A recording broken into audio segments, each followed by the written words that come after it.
of the Army Welfare Housing Organization database was also likewise detected, and there was a concurrent effort made to compromise the Indian Air Force placement organization portal. So these websites were promptly isolated, restorative action was undertaken, and no operational or classified networks were affected at any stage. So these attempts have been thwarted, and the army is resolute in defending the digital space and upgrading its cyber posture, safeguarding the welfare of the Indian Army, of the soldiers and the families, very importantly, because we're going to show you, viewers, how it is written.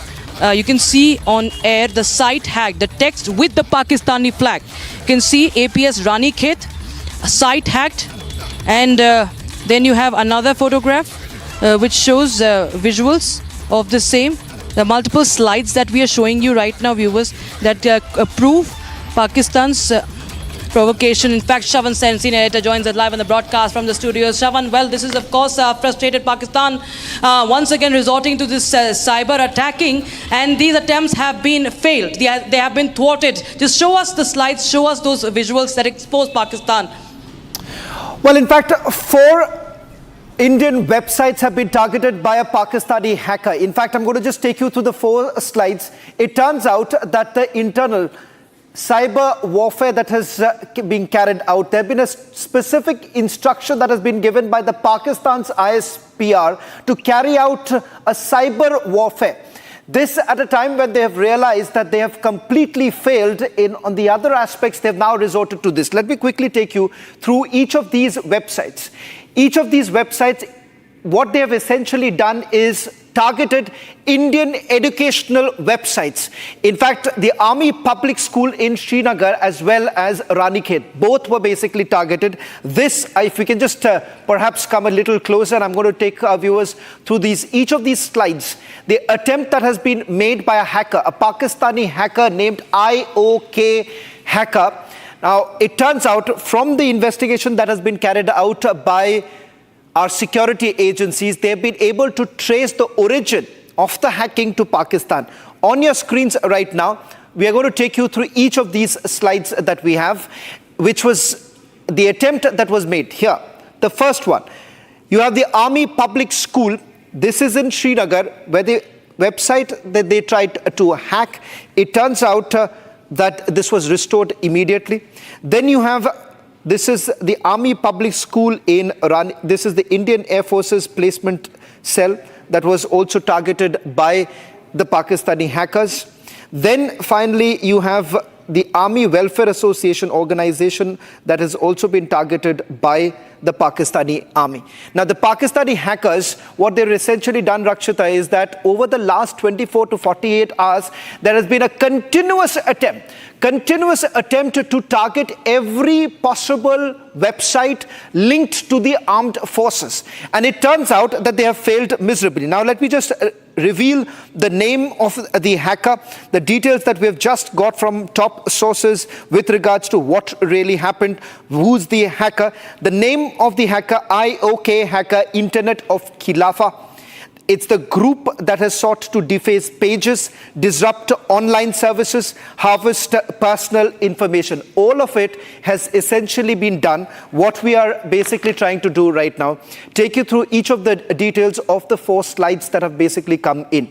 Now, within the army also, remember, not just the 4 sites. It turns out after the Pahalgam attack, there have been about a dozen websites that have essentially been targeted. 4, they were basically able to deface the front page. The first page of the website was basically defaced by the hacker, but that itself was restored within the next couple of minutes itself. We'll go once again full frame with the slides of those very websites that have been targeted, Rakshita. Absolutely, Shravan. Clearly, you can see the way that the text that is written, of course, it screams Pakistan all across. And as you were mentioning that there have been multiple attempts. The recent one was also the Army Nursing College. That was, its website was also recently, just a day ago, was targeted. And now there you can see the cowardice of Pakistan, the frustration of Pakistan. And the cowardice is such that instead of choosing the battlefield, they show that they know the location of the families. They know their house numbers, their housing society. societies and where the families are living. It's written very clearly, and this clearly shows what Pakistan Army thinks like and in what sort of a warfare it believes, apart from waging terror, of course.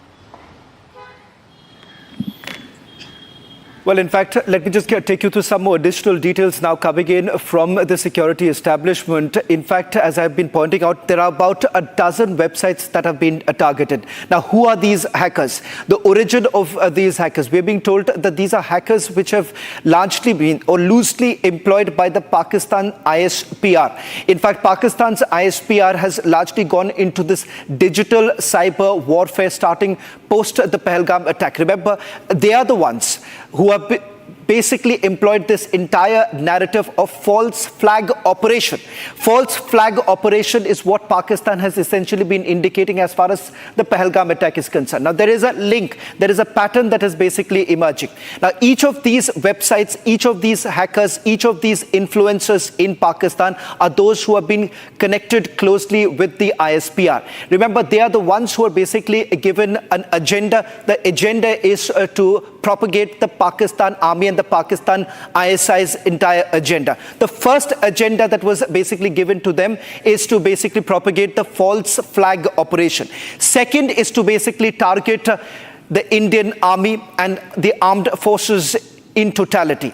The third agenda that has also been given is to basically collect information from multiple public sources, and these were basically to gather information to target the army, the movement too. Let's just take you through some more details now coming in. Rakshita, if you can just take our viewers through the details now coming in from the security establishment, because importantly, the ISI has also been seeking information from each of these villages close to the LOC.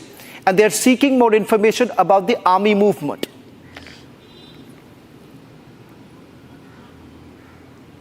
Well, absolutely, Shavan, because this is what Pakistan can do at its best. As you can see that it's all ISI orchestrated, ISPR orchestrated, and that's why even the government of India has banned those Pakistani journalists who are affiliated to the ISPR and the ISI, all for their false propaganda, what they do and the misleading content they issue. And right now we are, of course, focusing on what has happened with the army websites, and the attempts have been clearly being thwarted. We are in fact getting to know that there is another attempt that has failed. This is about the Army Public School of Jammu, viewers. We will just we'll get you more details on that. My colleague Gursimran Singh will be joining us shortly, because this has gone beyond Srinagar and Ranikhet and the Indian Air Force websites. Shavan, this is cyber attack by Pakistanis who of course are only resorting to unprovoked firing, and then revealing their own army movements, their only convoy movements, and now this is a complete cowardly attack. At the same time, we have the update from Gursimran about the APS Jammu Cant, Army Public School in Jammu Cant. The website has also been hacked. A failed attempt, however. It was a failed attempt to hack it. Let me just correct that. It was a failed attempt to hack the APS Jammu website, and that's what we are breaking right now. The update we have.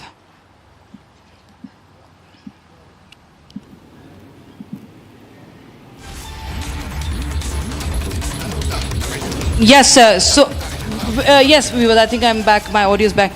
So the data is secure. Data is secure, viewers. That's what we are getting to know. That about the Army Public School Jammu website was also attempted, and the hackers have now been their attempts have been thwarted by the army. And what we know is that data is secure, and website has been taken off net for now. So this is the update, because if you open that, it will be not found. What you see is it's not found, and there will be error 404. So yes, this is the update we have right now, and these are source-based information that we are getting in right now.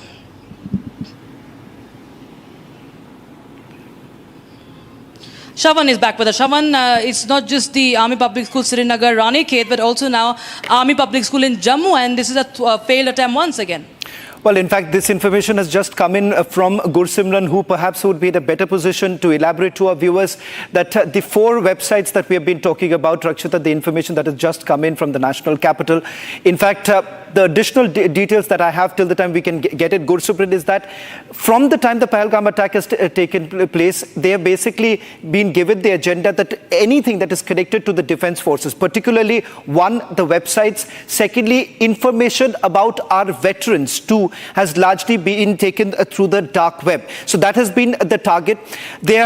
What they have essentially done is that those educational institutions, those secondary, tertiary websites linked to the defense forces have also been targeted. If we can also go across to Gursimran getting us the latest details, that apart from these 4 websites that has been targeted in the last few hours, Gursimran has just got us an additional detail that another website was targeted. In fact, it has just been restored. What more details are you getting in, Gursimran? What's the website, and have they been able to take care of it, restore the website? Shravan, it was a failed attempt because there was unusual flow of traffic that was noticed by the web administrator. That is what we are picking up, that the flow of the traffic was manifold than usually it used to be. So when it was noticed that it is a threat that is being posed to the website security, it was taken off here. It was taken off net by the administrator, the web administrator, and this attack has been averted. That is what we are picking up from the sources in the APS Jammu. That is, their website was attempted to be hacked, but it was an unsuccessful attempt, and now the website has been taken off. But one thing is very sure, that they are confirming that the data is safe. Data has not been compromised because the attempt was made, but due to the high flow of the traffic that was flowing towards the website, it was taken off here before it could the traffic could actually breach the firewall and can actually impact the data. So data is secure. That is what we are picking up. It is just been 5 to 7 minutes that we have got this information. Further details are awaited, but the attempt was made today only. That is what we also can confirm. But the attempt stands foiled for now. It was an unsuccessful attempt due to web administrator. Since the web administrator was live, he thwarted the attempt that the traffic was flowing in. And when the website was taken off net, then there lies no possibility that it could breach into the system, Shravan. Well, in fact, that's the latest now coming in. The big news only on Republic TV as we're getting due details of 4 Indian websites that have been targeted by the Pakistanis. In fact, ladies and gentlemen, let me give you the full picture. The full picture that has essentially emerged since the Pahalgam attack has taken place, because India has made it abundantly clear that we will hit back, and we will hit back hard. The Prime Minister saying that we will hunt you down. Now, what has immediately happened thereafter is this, ladies and gentlemen. Starting from the day the Pahalgam attack actually took place, Pakistan has basically resorted to what is largely known as speculative firing. What does this mean? Speculative firing essentially means that indiscriminate firing that takes place along the line of control. Interestingly, it started with just the Kashmir zone, that is the 15-core zone, where on the first night itself the attack took place. Thereafter, it started increasing, targeting the Jammu division, and finally, late last night, we are being told that the speculative firing took place across the line of control. And which are the areas that have been targeted? Let me just quickly take you through as the speculative firing increases along the line of control. Now, these are the areas where we are being told that the speculative firing has actually increased in the last 24 hours. I'll also explain to you, viewers, what does the speculative firing mean and what is it that the Pakistanis are basically targeting at. Let's just quickly take you through the areas. Baramulla, Kupwara, Poonch, Akhnur district. Now, Akhnur, again, it's a larger area. It's closer to the line of control where we've been told that the speculative firing has taken place. Tutmari Gully is the other places. Now, all of it, remember, when they have all been retaliated because they were targeting the Indian posts. Ceasefire violation, that is in Jammu and Kashmir division, that happened on the second night itself, and thereafter it started spreading to the other areas. April 26 to 29, firing on 3 consecutive nights. It's actually now increased. It's entered the 5th day. This is the 5th day where the ceasefire violations are actually going on. Now, let me also tell you why this is actually happening. The ceasefire violations essentially happening because they're trying to preempt that whether at all India is going to retaliate. What is going to be India's move? Now, what has happened in Pakistan? In the last few hours itself, there have been a lot of movement within the Pakistani army, starting with several of the divisions actually moving these divisions, Pakistani army divisions moving towards the line of control. In fact, we've also accessed those very videos. These are videos, ladies and gentlemen, mind you, are videos that have been put by the Pakistani soldiers themselves. They have put out a movement of their own artillery moving towards the line of control. And they have also essentially made certain changes as far as the Pakistani Rangers deployment is concerned, bolstering that position by perhaps putting the Pakistani Rangers there. That too is now out in the public domain. The Pakistanis, in fact, have made multiple attempts. All of them have failed miserably. In fact, you have had the Pakistani Navy carrying out an exercise off the Karachi coast. You have the Pakistani Air Force carrying out 2 exercises. We're going to put out the details of the 2 exercises that the Pakistanis are carrying out. Now, this was supposed to start from yesterday. Pakistani Air Force Chief is also supposed to participate in the exercise. And then, of course, you have the army. Now, on your screens, these are the latest visuals that have been accessed by Republic TV. And this is the movement of the Pakistani Artillery Division. Now, what you're looking at is the movement towards the forward bases. This is what the Pakistanis are essentially up to right now, because they believe that within the next 72 hours, something big is coming their way. Big, which essentially means that India is going to retaliate. And so, as the Pakistan Defense Minister says, that an attack is imminent. That is the reason why they're making all these videos, reels that are now being made by the Pakistani soldiers about their movement towards the LOC. Let me also go across to my colleague Rakshita as well as Gursubran, and we'll try and see if we can also go across to Arawat in a short while from now. But I'm told that there are latest visuals now coming in from Jammu, and these visuals are of a protest that is taking place in Jammu right now. There's a growing anger right now among the public, demanding that there should be a befitting reply to the Pakistanis. Let me just quickly take you through the details on your screens right now. The visuals coming in from Jammu and the protest that has been carried out by the All India Hindu Mahasabha. Let me also go across to Gursibran. Gursibran, we have seen at multiple locations protests are taking place. Yes, Shravan, the protests are taking place, and this time it's all India Hindu Mahasabha, the sense of which are staging the protest on the roads of Jammu. They are demanding that Pakistan be given a stringent action be taken against Pakistan, and it be given a befitting reply for sponsoring terrorism in Jammu and Kashmir, and especially for the Pahalgam Terror Attack, where the Hindus were brutally killed after the Kalma test. This is, they say, that not acceptable, and now is the time that the government of India should come forward and tell the Pakistan that where it actually needs to be, that Pakistan should be sent a clear-cut message by the government of India that this kind of a terror attacks will not be tolerated. They say that 2016 and 2019 have taught Pakistan a lesson, but this time it is way more than that is needed to completely decimate the Pakistan and the terror camps.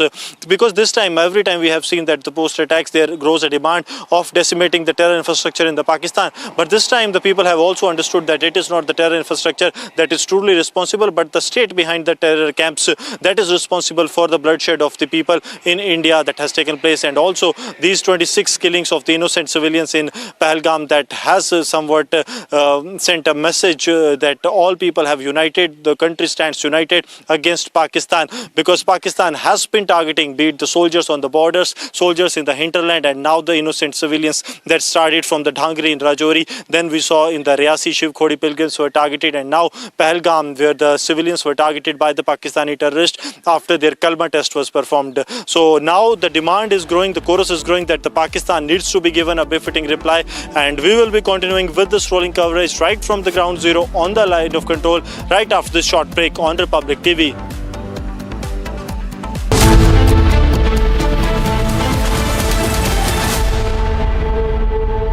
Mahi sir, how much do you love your fans? Honestly, I love my new fans. पुराने वाले बेकार में शोर करते sir fans हैं, शोर तो करेंगे ही ना. नए वाले नहीं करते and they listen to what I say. The new generation Orient BLDC fans. Super silent performance with voice control. सिली में आए तो और Cricket fans. अब छोलिया हो या लोबिया, सफेद चने या काले चने, सब कुछ मजेदार बने। 26 फरवरी की तारीख मुकर्रर की गई ऑपरेशन शुरू करने के लिए एयरफोर्स ने उस दिन बिल्कुल रूटीन रखा। दुश्मन को कहीं से यह खबर ना लगे कि आज कुछ बड़ा होने वाला है। एयरफोर्स ने इसे नाम दिया ऑपरेशन बंदर। मजाक लगता है ना, लेकिन यह नाम इसलिए चुना गया कि दुश्मन को अंदाजा ना लग पाए कि यह कितना सीरियस ऑपरेशन है। रात भर रूटीन सॉर्टीज आसमान में उड़ती रही। पाकिस्तान को लगता रहा सब नॉर्मल है। और फिर राजस्थान के एयरबेस से सुखोई 30 रवाना हुए। पाकिस्तान को लगा कि बहावलपुर को निशाना बनाया जा रहा है और उसने कॉम्बैट एयर पेट्रोल को सुखोई 30 को इंटरसेप्ट करने के लिए आगे भेजा। उसी समय जम्मू कश्मीर से मिग 21 की फॉर्मेशन आगे बढ़ी पाकिस्तान को भ्रमित करने के लिए। पाकिस्तान को लगा शायद पोकारा टेररिस्ट कैंप पर इंडियन एयरफोर्स अटैक करने आ रही है। जब सुखोई 30 और मिग 21 ये दोनों जहाज पे थे, तो अब शुरू हुआ असली अटैक।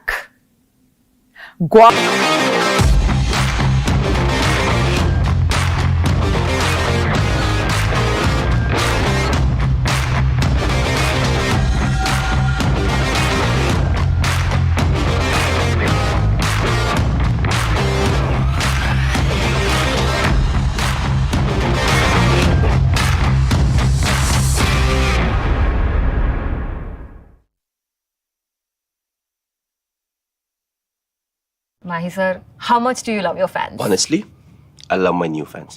पुराने वाले बेकार में शोर करते। सर फैंस हैं, शोर तो करेंगे ही ना। नए वाले नहीं करते। And they listen to what I say. The new generation Orient BLDC fans. Super silent performance with voice control. Silly me, I thought Cricket fans.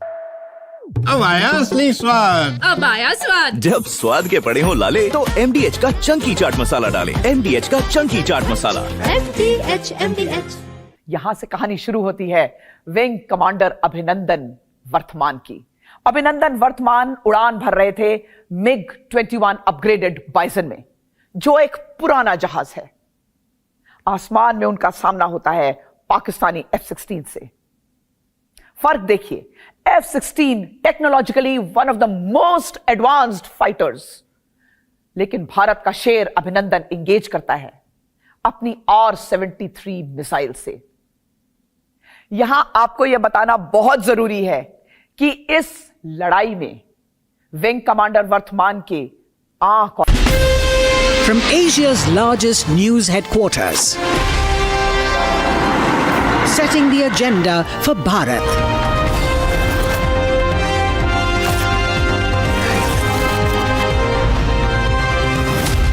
You're watching Republic.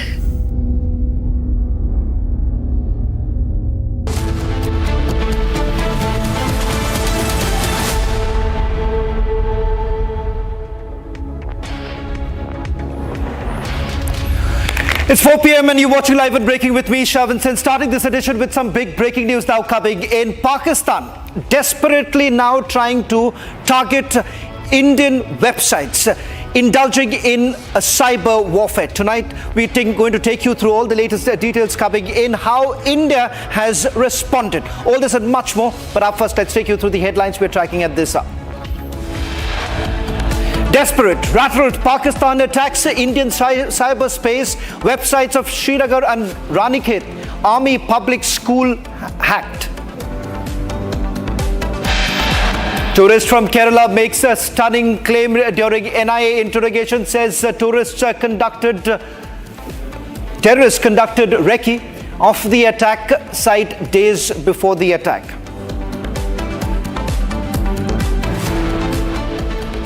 पूछताछ के लिए पूछताछ क्या ऐसे ही बुलाते रहते हैं? नहीं, ऐसे बुलाते। इसके लिए आतंकी हमले के लिए पूछताछ के लिए बुलाया? वो पता हमें भी नहीं है, हमें बुला रहे हैं।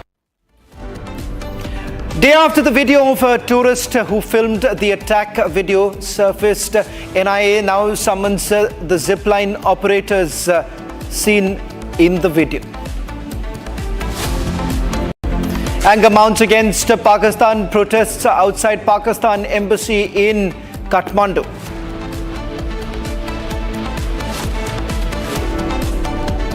तस्वीर के पोस्ट करने के बाद एक बहुत बड़ा सिग्नल शत्रु देश पाकिस्तान में दिया जाता है, चिंता मत करो, भारत के अंदर मीर जाफर, तुम्हारे समर्थक सब उपस्थित हैं। After issuing gag order to its leaders, Congress attacks government on social media. Pakistan uses Congress post to attack India.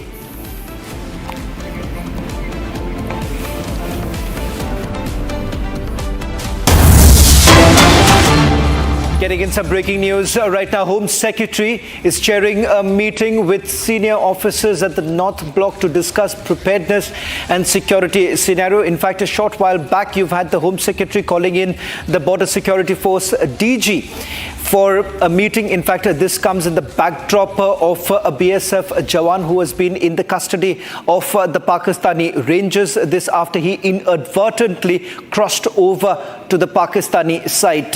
Let me also go across to my colleague Soumya, who's joining us from outside the Ministry of Home Affairs. In fact, Soumya, just to walk us through the details of the number of meetings that have actually taken place in the last few hours.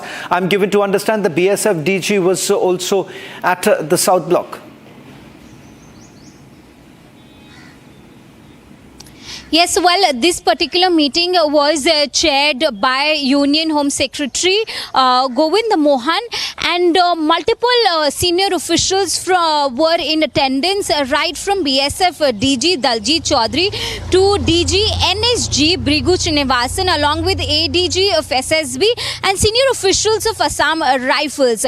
Now, this meeting, as per sources, was convened in the backdrop of It was called in the backdrop of the Pahalgam Terror Attack, and with that also with regards to the BSF DG who had crossed the border there from the Firozpur area. So these are the developments that have been happening here at the North Block. This meeting lasted for more than 40 minutes. Now we are being told that issues regarding to the preparedness of the security were also discussed during this meeting. Now, multiple such meetings have been taking place in last few days, not just at the MHA but at various other crucial vantage point, be it Prime Minister's official residence or be it at Raksha Mantri's residence, where day before yesterday we saw the CDS meeting the Raksha Mantri, and then yesterday Raksha Mantri meeting the Prime Minister. So back-to-back meetings have been taking place, and all of this is happening right before the CCS meeting that is set to take place, the second CCS meeting that is set to take place tomorrow under the chairmanship of Prime Minister Modi. Back to you. Well, thank you very much, Soumya, for getting us the latest details from the Ministry of Home Affairs as the meeting is now basically underway. Shift of focus now to the other big story coming in right now, as the deportation process basically is underway. In fact, each of the states who are now following the guidelines of the Union Home Ministry to send back Pakistani nationals. The latest now coming in with regards to the Jammu and Kashmir administration taking the decision of deporting Pakistani nationals. In fact, 60 Pakistani women have now been deported, asked to leave immediately. Let me also go across to Zeenat, Arawat, or for that matter Gursimran. All of them are going to join us in a short while from now. But first, let me go across to Gursimran, who's getting us the breaking news right now with the Jammu and Kashmir administration taking the decision. Gursimran, could you just take us through the details that you're getting in? How many have been asked to leave so far, starting from the day when the Union Home Ministry had sent a directive to all state administration that they need to immediately identify Pakistani nationals and send them out? Srishavan, the information that was with the Jammu and Kashmir government was of the 60 citizens from the Pakistan that are living here. Some of them have been living here for a longer period of time, that is more than 3 decades time, but they have not been granted the citizenship by the Indian side due to many reasons. And now those after the decision by the Ministry of External Affairs, they have been asked to leave the India. Today, the process is underway. Many of them have got the eviction notice yesterday by the Deputy Commissioner. We are told that in the Jammu, the number is somewhere close to 34. The total number is 60 as per the information that is flowing in. Now, apart from this, they are being taken. Some of the families from the Kathua have also been taken to the Atari-Wagah border that they be sent back to Pakistan after the decision of the government. Some of those who have been living on the valid long-term visa, they have not been touched for now by the administration because that was the exemption that has been given by the Ministry of External Affairs. So this is what from Jammu and Kashmir, but we are told that apart from these 60, there are some of the cases that are disputed cases. Reason being that the Jammu and Kashmir government has sought the response from the Ministry of External Affairs with regards to some of the cases, like those who have applied for the those who are on the long-term visa have applied for the Indian citizenship, and their process is underway. For that, the J&K government is waiting the response from the NIA. But apart from that, all those who are falling in the category of the SARC visa, short-term visa, or the long-term visa, except the Hindu families, they have been asked to return, and the process of deportation is underway. Today morning, many of them have left from Jammu by respective police stations. They were taken to the SSP office and then were sent to the Atari-Wagah border. Shavan. Well, thank you very much, Gursabrari, for getting us the latest details. Shifting focus now to another breaking news now coming in. Republic TV has now accessed another video. This, in fact, is of 22nd of April when the attack actually took place. This has also been shot by another tourist. We'll quickly take you through the latest visuals coming in. This is a tourist from Kerala, Nihal from Kerala, who shot a video from the zipline from Pahalgam, tracking his relative moving down the meadow. The camera basically caught the actor of shooting by the terrorist. In fact, Nihal, a native of Kerala, was in Srinagar with his family. In fact, this, what you see, is yet another video of the attack that has taken place. Remember, last evening we had also taken you through another visual coming in when you've had one of the tourists from Gujarat, in fact, was also at the zipline services, was using the zipline services. Now, the moment he came down, the firing actually began, but he was caught completely off guard because, remember, he did not understand that the terrorist had actually opened fire. Here too, this is on the 22nd of April. We'll just see if we can also play out the full video right now, and perhaps the gunshots that can actually be heard, we'll play that out.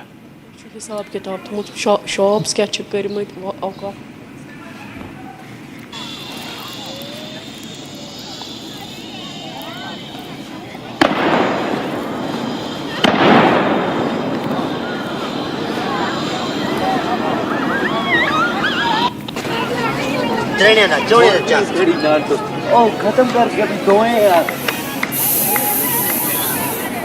इसी उठाएंगे ना थोड़ी है।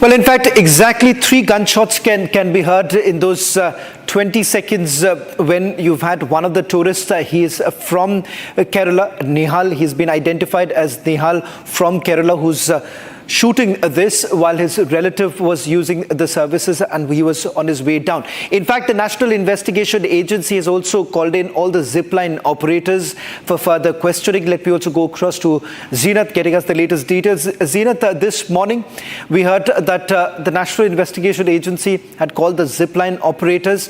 Now there is another visual that has been accessed. This is a 20-second or little over 20-second video that was shot by one of the tourists themselves from Kerala. We'll try and see if we can also go across to Ashwin, because I'm given to understand Ashwin has just spoken to the tourist who has shot this video, and he's got us that video.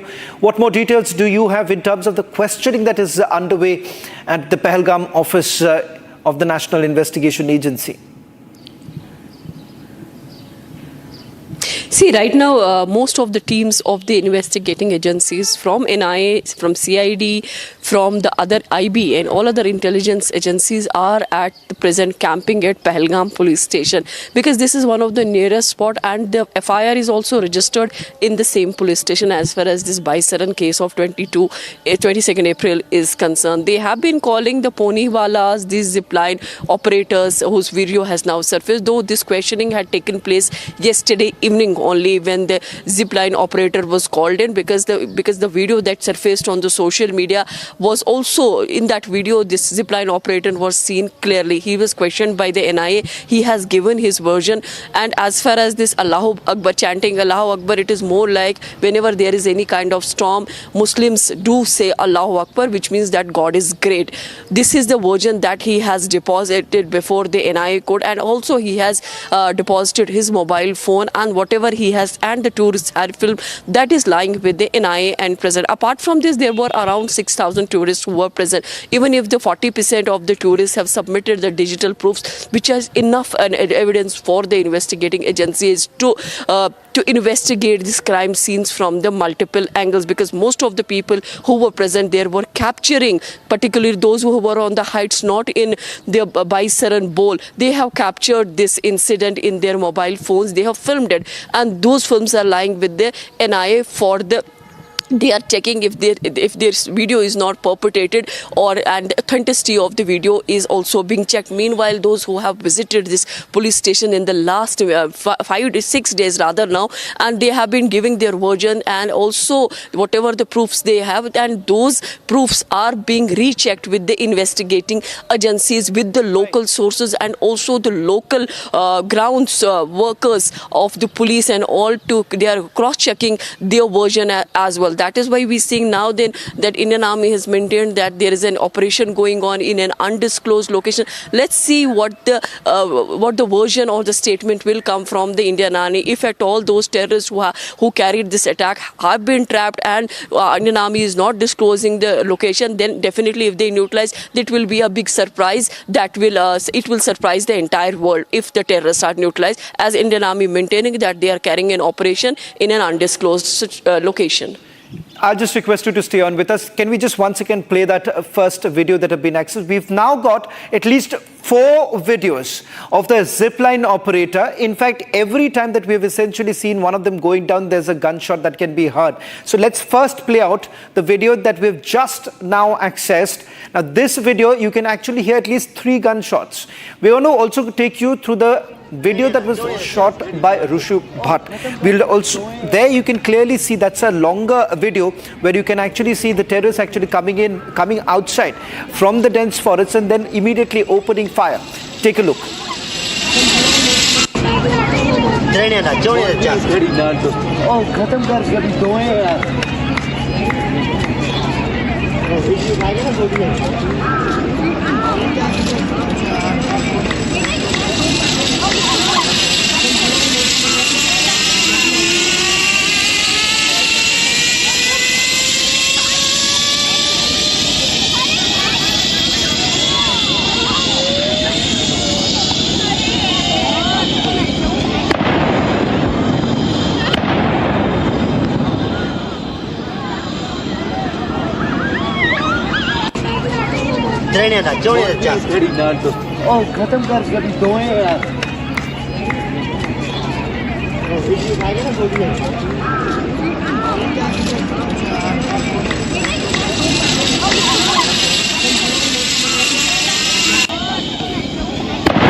Well, now let's take you to the second video that has now been accessed by Republic TV, in which you can further hear the gunshots as one of the tourists takes the zipline services, and as he travels down, you can actually hear the number of gunshots actually increasing. Let's take a look at the second video that has been accessed.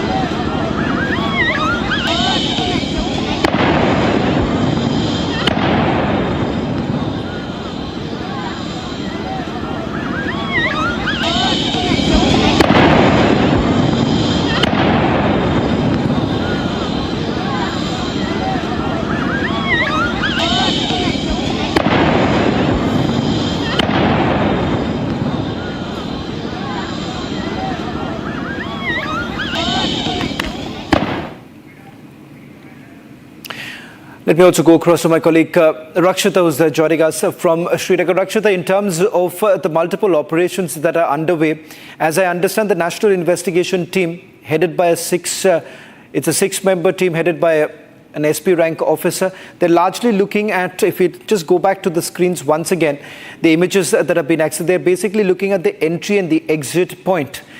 They've been able to film the entire trekking route. They believe that they've actually been able to narrow down the route that was taken by the terrorists. Are there any details that you're picking up in terms of the investigation that has been carried out so far? Well, yes, as you were pointing out that at least 6 officials of the NIA have taken over this investigation. And yes, there has been a videography that has been done as far as those exit routes of the terrorists are concerned, because this was a trek deep into the forest conducted by the NIA to understand and track the exit route. In fact, they also conducted a recce many times. That's what we know. So how did they conduct a recce, and how did they come and go back? And, in such time, because there are so many people who have been killed. There are at least 26 people from India, and of course the 27th was the innocent life that have been lost. There was firing all across. And how did they just leave? How did they just leave and go missing? That is, of course, something that is a matter of investigation. Apart from that, the eyewitnesses, of course, and that also includes the zipliners, as we just showed one video.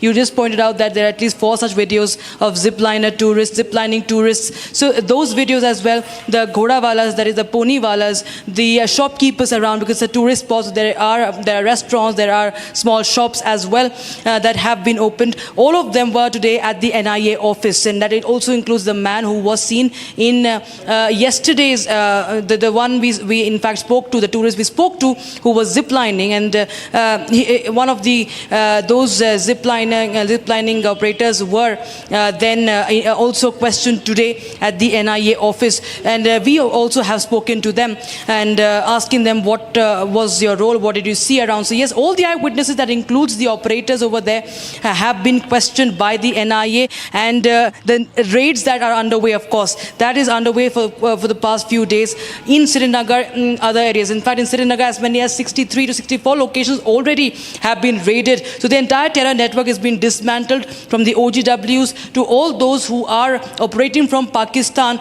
and have their own properties here and are operating and have recruited people to, in fact, carry out these terror activities in the valley. They're all being cracked down upon. Everybody is under less as far as those who are suspected to be associated with the terror activities in Kashmir.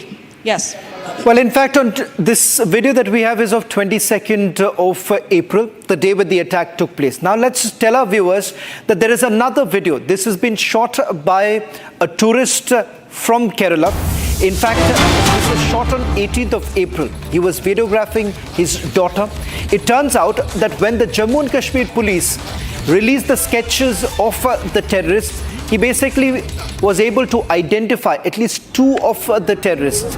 And he believes that 2 of these terrorists had actually crossed over when he was filming his daughter. In fact, if you closely take a look at this very video, this is roughly about a few kilometers away from the very site where the terrorists actually opened fire. According to this very tourist, 2 of these terrorists just crossed over, and he believes that these are the 2 terrorists who matches with the sketches that have been released by the Jammu and Kashmir police. Now, the breaking news coming in is this, that this tourist was actually called by the National Investigation Agency to their Mumbai office. In fact, we are given to understand that he has now submitted a copy of this particular video that has been put on our screens right now. This video has been handed over to the National Investigation Agency, and they are basically looking at this possible angle, that whether at all this area was actually recce'd just about a few days ago. And was it to basically see whether at all there are any security personnel present there? Because it turns out from the investigation that has been carried out so far, there wasn't any police personnel, no security checkpoints that was put. This despite the information that the administration, the Jammu and Kashmir administration had, that roughly about 5,000 to 6,000 tourists would be going to this particular area, and there isn't any proper security deployment in the area to begin with. So on your screens right now, two sets of images. One, part of the conspiracy. Second, what really happened on the 22nd of April, because now this is a new video that has been surfaced, and that clearly shows the moment when the attack began. Let me also go across to Arawat, who's joining us from Uri, as multiple operations are basically underway. Arawat, just walk us through the details that you're picking up in terms of the anti-terror operations that are basically underway. We are being told that this is spread across Kashmir. We're not putting out any further details, specific locations. We're not doing that, but just give us a sense of the overall investigation that has been carried out in terms of the anti-terror operations. Yes, absolutely, Shawar. We have seen the anti-terror operations on not only in the Pahalgam but across the Kashmir. We have seen that there are dozens of anti-terror operations which are underway. Also, the individuals who are affiliated with any anti-national activity, or the persons who were affiliated or involved in the terror activities in the Kashmir Valley, we have seen they are being called by the Jammu and Kashmir police to various locations across the Kashmir region. Particularly if we talk about North Kashmir's Baramulla, we have seen that the dozens of youth were called to police station for the questioning related to the deadly terror attack in the Pahalgam, in which we have seen that 26 civilians lost their lives in the deadly terror attack. At the same time, we have seen in the central Kashmir, Srinagar, 123 locations were raided so far till now in the central Kashmir, Srinagar, related to this deadly terror attack. And if we'll talk about the overall situation in the South Kashmir, in the Pulwama, we have seen the same kind of mega anti-terror operations are also taking place in the Pulwama and Kulwama, and it indicates the alertness of the forces, that how the forces are alert. And we have seen from the line of control areas to other cities and towns that the forces are alert, and Republic will get you all the details from across the Jammu and Kashmir. Keep watching the Republic TV.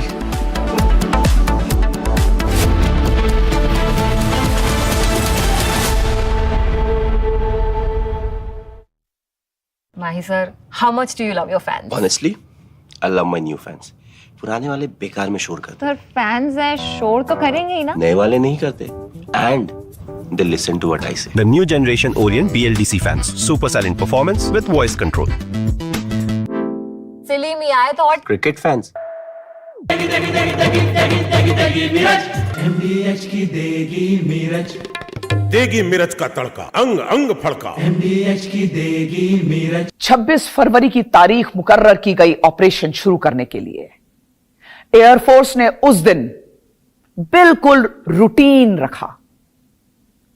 दुश्मन को कहीं से यह खबर ना लगे कि आज कुछ बड़ा होने वाला है। एयरफोर्स ने इसे नाम दिया ऑपरेशन बंदर। मजाक लगता है ना, लेकिन यह नाम इसलिए चुना गया कि दुश्मन को अंदाजा ना लग पाए कि यह कितना सीरियस ऑपरेशन है। रात भर रूटीन सॉर्टीज आसमान में उड़ती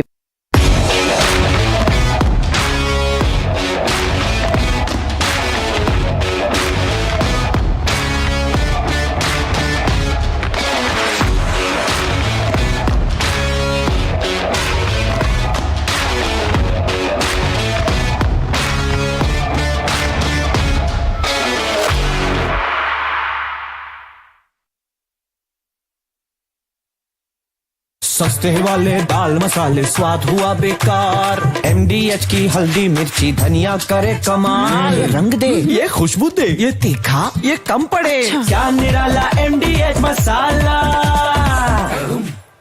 यहां से कहानी शुरू होती है विंग कमांडर अभिनंदन वर्तमान की। अभिनंदन वर्तमान उड़ान भर रहे थे MiG-21 अपग्रेडेड बाइसन में, जो एक पुराना जहाज है। आसमान में उनका सामना होता है पाकिस्तानी F-16 से। फर्क देखिए, F-16 technologically one of the most advanced fighters, लेकिन भारत का शेर अभिनंदन इंगेज करता है अपनी R-73 मिसाइल से। यहां आपको यह बताना बहुत जरूरी है कि इस लड़ाई में विंग कमांडर वर्तमान के आंख और कान थे।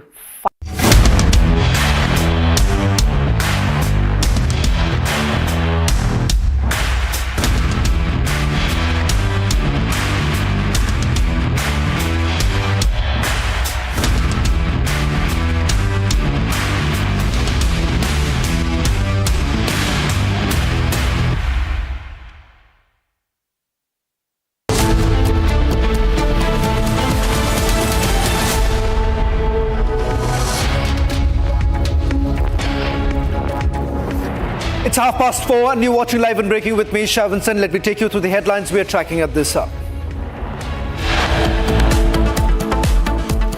Desperate rattled Pakistan attacks Indian cyberspace websites of Srinagar and Ranikhet Army Public School targeted. Tourist from Kerala makes stunning claims during NIA interrogation, says terrorists conducted recce of the attack site days before the attack.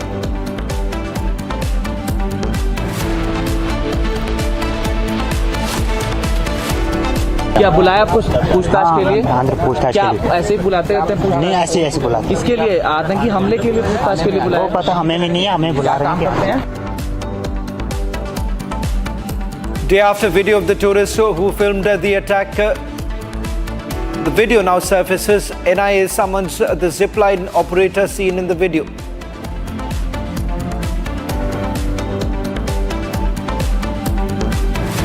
Anger mounts against Pakistan. Protest outside Pakistan embassy in Kathmandu.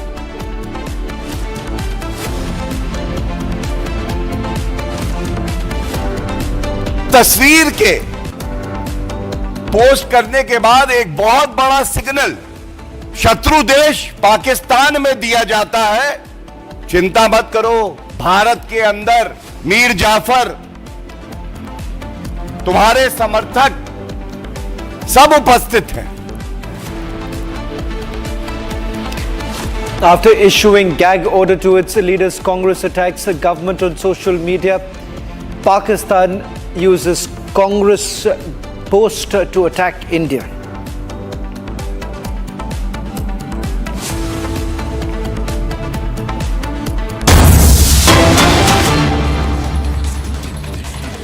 Starting this edition with some breaking news now coming in. After Nawaz Sharif, who advised his brother Shehbaz Sharif to dial down the tensions and perhaps resort to diplomacy, now you've had their ally. Pakistan's People's Party chief, PPP chief and former foreign minister Bilawal Bhutto Zardari has said that he personally is not in favor of Pakistan violating other bilateral or international agreements with India, including the Simla agreement. But if India continues to move forward in this regard, then Pakistan may also have to consider maintaining bilateral agreements. Now, in fact, this comes at a time when they have already violated the Shimla agreement. A political editor, Aishwarya Kapoor, is basically joining us on this broadcast. Aishwarya, they've already broken the Shimla agreement, and now you have Bilawal basically going back and indicating that dial down the tension. Well, it's a scared Bilawal Bhutto. It's a complete U-turn. They have basically understood that after all that bravado on the social media, whether it was Ornab's debate last night, Pakistanis are fighting within themselves because they understand that they are in no condition, and I repeat, they are in no condition at all to fight a war with India and their leaders, each and every one. Bilawal is just the first. We are going to see a series of leaders taking a U-turn and understanding that if really a war breaks out, Pakistan is going to lose everything. And when I say everything, we mean everything, Shavan. Pakistanis, and it is just not about one leader. Pakistani people, the common people, are against their own army now after the corruption charges leveled on Asif Munir coming out. As you were just mentioning, after Nawaz Sharif telling her younger brother Shahbaz, who is actually the Prime Minister of Pakistan, that Pakistan is in no condition, and then what is the condition of the Pakistani army, that they don't even have petrol or even basic artillery supply for even 3 days. So in such a scenario where India is ready for 6 months, Pakistan is just not ready even for 3 working days. And basically under this circumstance, Bilawal Bhutto is spilling the beans, showing that how inexperienced he really is, but that in his inexperience he has spilled out the exact truth which we've been saying, that Pakistan is not ready, and now the Pakistani leaders themselves are coming out and saying that they do not want a war. They want a solution. And it was started by Nawaz Sharif because he understands, because he's the real brains behind the Pakistani government, and he's in London. So he's talking to his European counterparts and also to the American backdoor diplomacy is working out. So, yeah. Aishwarya, just a quick update we are getting in. In fact, there was an emergency meeting that took place in Pakistan because they are now worried that if they basically continue in the manner they are, they're going to basically attract a stronger retaliation from India. And that is the reason why suddenly you see it is Shehbaz's ally, Bilawal, now making this call to Shehbaz Sharif and indicating that, look here, we should not violate any of the agreements. Well, Shravan, retaliation will be there, and it will be unequivocal and fierce. Let there be no doubt about it. It's just a scared Pakistani administration which is now spilling the beans. As we just mentioned, it is just Bilawal Bhutto is just one of the first of many other leaders who are going to come out and then spill the reality which Bilawal has just said, that Pakistan is not ready. Under any circumstance, Pakistan cannot, whether it was 71 or it's 2025, Pakistan is not ready. Pakistan cannot fight a war with India. It is just a social media campaign which their leaders and their army have been running, because Pakistani army, Shravan, you understand that better, does everything what a professional army should not do. They are into business, they are into property dealing, they are into everything but not fighting wars. And that's the exact thing which Asif Munir has basically taken to a different level as far as corruption is concerned. And hence, in the present scenario, after Nawaz Sharif getting out those details, because if you see an 80 crore money laundering case against the Pakistani army chief, he is into property building. So when all of these details come out about the Pakistani army, the Pakistani understand that the bravado is only going to destroy Pakistan further. Back to you. Well, in fact, we're just getting at some more details right now of multiple meetings that have actually taken place. This is with the Security Council of the Pakistani Assembly being actually called in for a further meeting that's taking place. We'll try and get you more details in a short while from now. But also coming in an instruction from the Pakistani Armed Forces also. Aishwarya, you've had the Pakistani Army as well as Pakistan Navy and Pakistan Air Force all coming together saying that, okay, let's just be in a heightened security situation right now because we do not know what's going to come in the next, what they are saying, in the next 72 hours. That's what the Pakistanis are saying. Well, it's a perception. They actually understand, Shravan, that yes, India is going to retaliate because the way they've done this time is that sending their own army officers. And what we are being told, we are aware of the terror camps. We are aware that they are sponsoring, they are harboring, they are creating terror and then trying to unleash it over India. But India is not going to allow that. But as far as their preparedness is concerned, it was open that as soon as India moved INS Vikrant into the Arabian Sea from their Karachi port, the complete deployment was moved away. So it's a scared Pakistani establishment, it's a scared Pakistani Navy, and as we were just saying, as and more details about corruption of the Pakistani Army Chief Asif Munir comes out, we will see more and more division within the Pakistani establishment, army, ISI. The people are already suffering for last several decades now. They don't have drinkable water, they don't have adequate amount of food. Forget about petrol, forget about artillery shells, forget about the basic requirement which is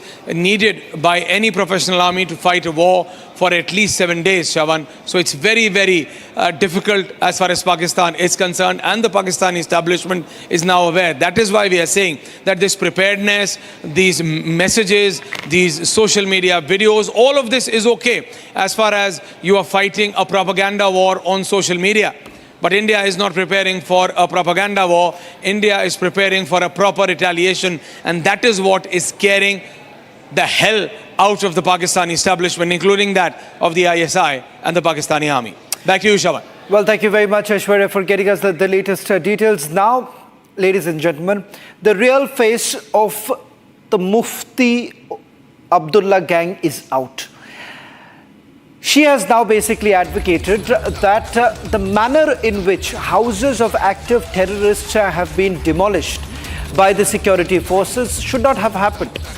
A cryptic message of backing these terrorists comes out in a statement where she says that I request the government to not demolish houses of innocents while dealing with militants. Now she addresses them as militants and not as terrorists, number one. Number two, you have had this terror sympathizer in the form of Mehbooba Mufti saying that the house of these terrorists should not have been touched upon. In fact, she has already given them a clean chit, where you have the Jammu Kashmir police as well as the army basically indicating that these are residents of active Lashkar-e-Toiba terrorists who are based out of Pakistan, but their houses are still in Kashmir. They have essentially been destroyed, but she says that they shouldn't have been destroyed. Take a look at what Mehbooba Mufti is saying. मेरी गुजारिश है home minister साहब से कि हम समझते हैं, हम तकलीफ़ को समझते हैं, हम इस तकलीफ़ को महसूस करते हैं। तो पूरे मुल्क में गुस्सा है, मगर जम्मू कश्मीर के लोग जो उन्होंने इस तकलीफ़ को 30-35 साल से बर्दाश्त किया और हम समझते हैं इस बात को।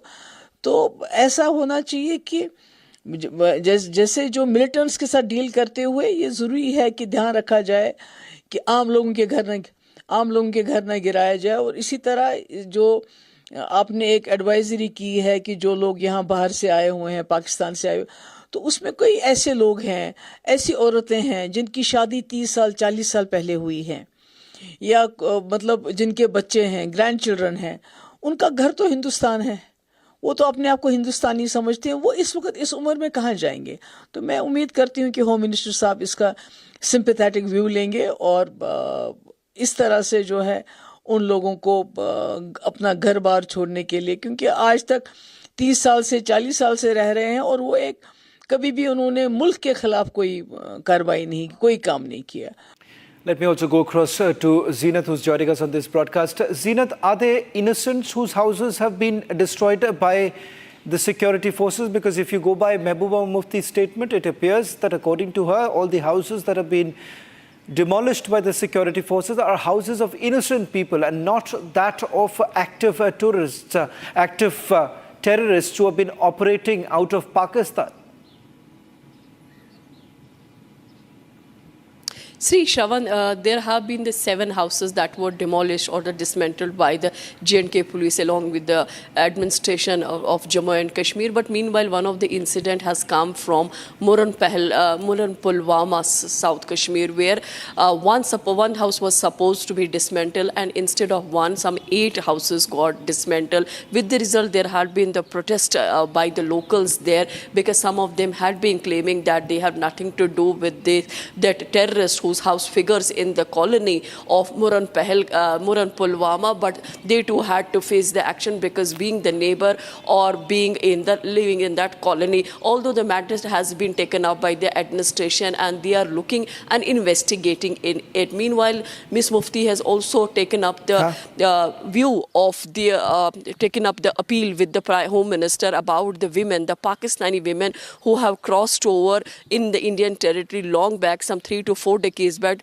they had wedded to the former terrorists who in 1990 exfiltrated to the Pakistan, and they married the women there, and then somewhere in 97-98 they returned to the valley through Nepal track or so. So they were always listed in the books of the law with the concerned police stations, and as the NIA has changed certain measures and now the X has fallen on those women also, as SB, which is a special branch of the CID, has served a notice to all the women that they should leave the place immediately. Many of them were also questioned at the women's police station in Srinagar. They were detained, and in fact the Jammu and Kashmir administration is planning to deport them through Wagah border, and after all the formalities are completed, they will be handed over to the Pakistan authority, for which the women, these Pakistani women, have been making statements that they will not go back because they have been living here for 3 to 4 decades. Their children have been born here in the valley, and where will they go is at this juncture.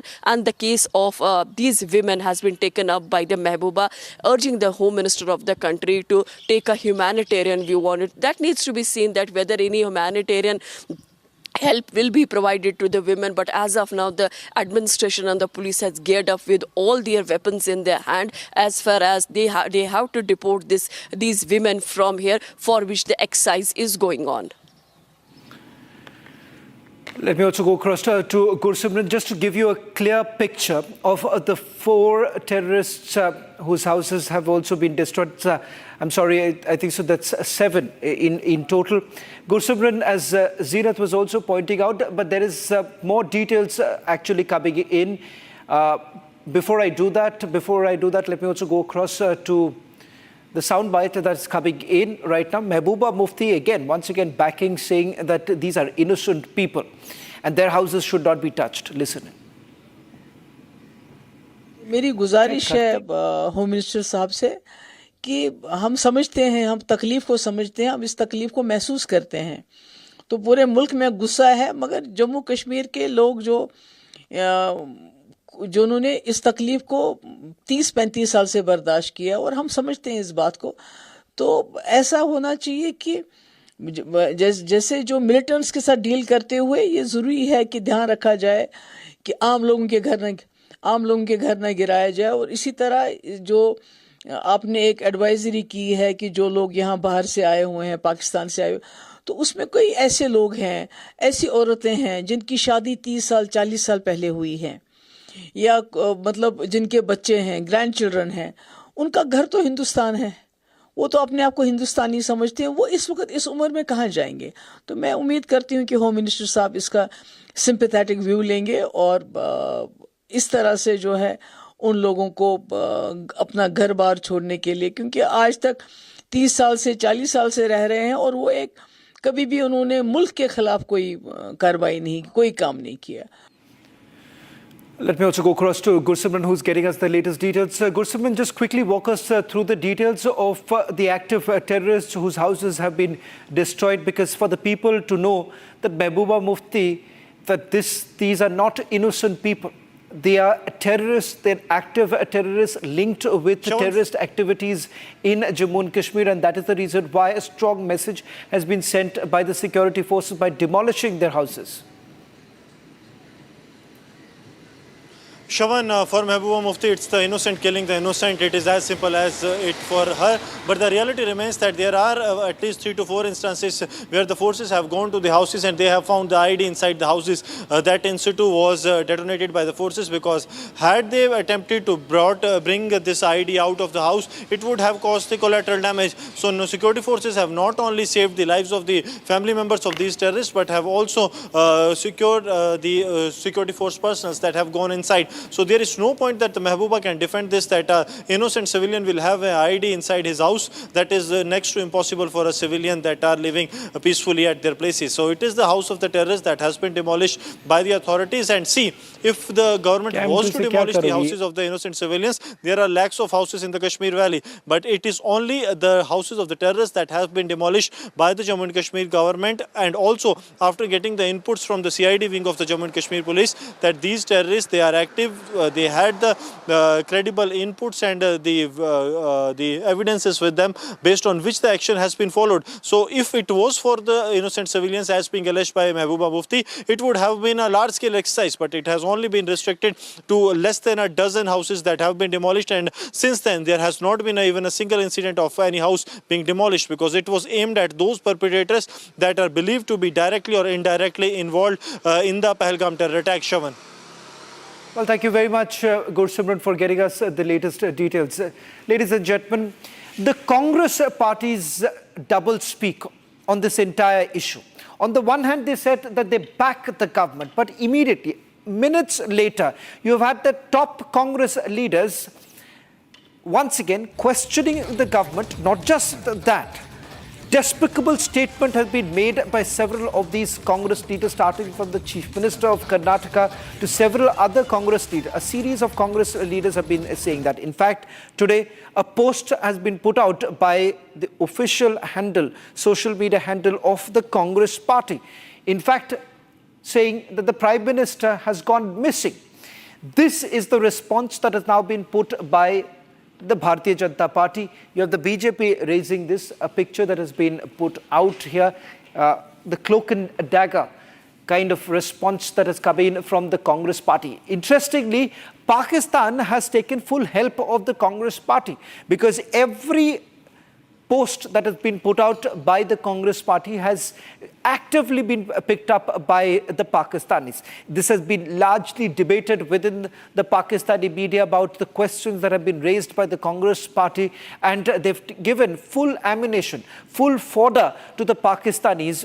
The Congress has been at the forefront of it. On your screens right now, this is now the war between the BJP and the Congress party, with the BJP once again raising this question. If we can also play out the response that came in from Gaurav Bhatia, the BJP spokesperson, a short while back. In fact, first on your screens right now, these are the two posts that were put out, one by the Congress party and a response coming in from the Bharatiya Janata Party.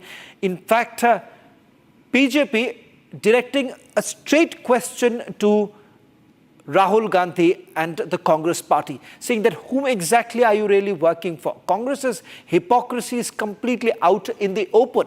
First, they are the ones who said that we back the government, we are asking for a strong response.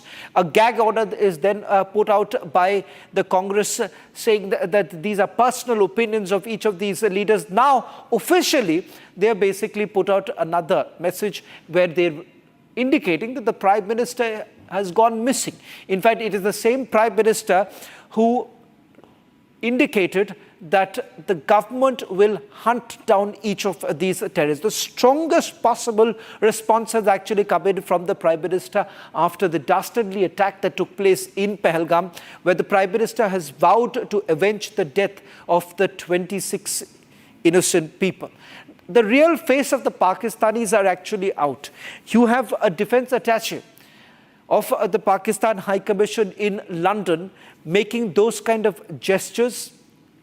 Quite similar is what the Congress party here has been indicating. The Congress party putting out images of like these.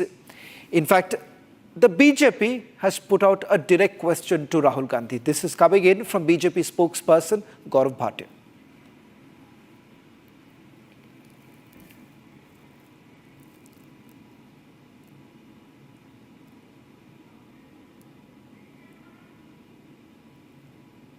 एक ऐसा कहने को भारतीय राजनीतिक दल भी है जो राष्ट्रीय पार्टी है, जो हमारे बीच में रहता है, लेकिन अगर उसे लश्करे पाकिस्तान कांग्रेस कहा जाए तो गलत नहीं होगा। और बड़े भारी मन से मैं कहता हूं, ये तस्वीर जो है ये कांग्रेस के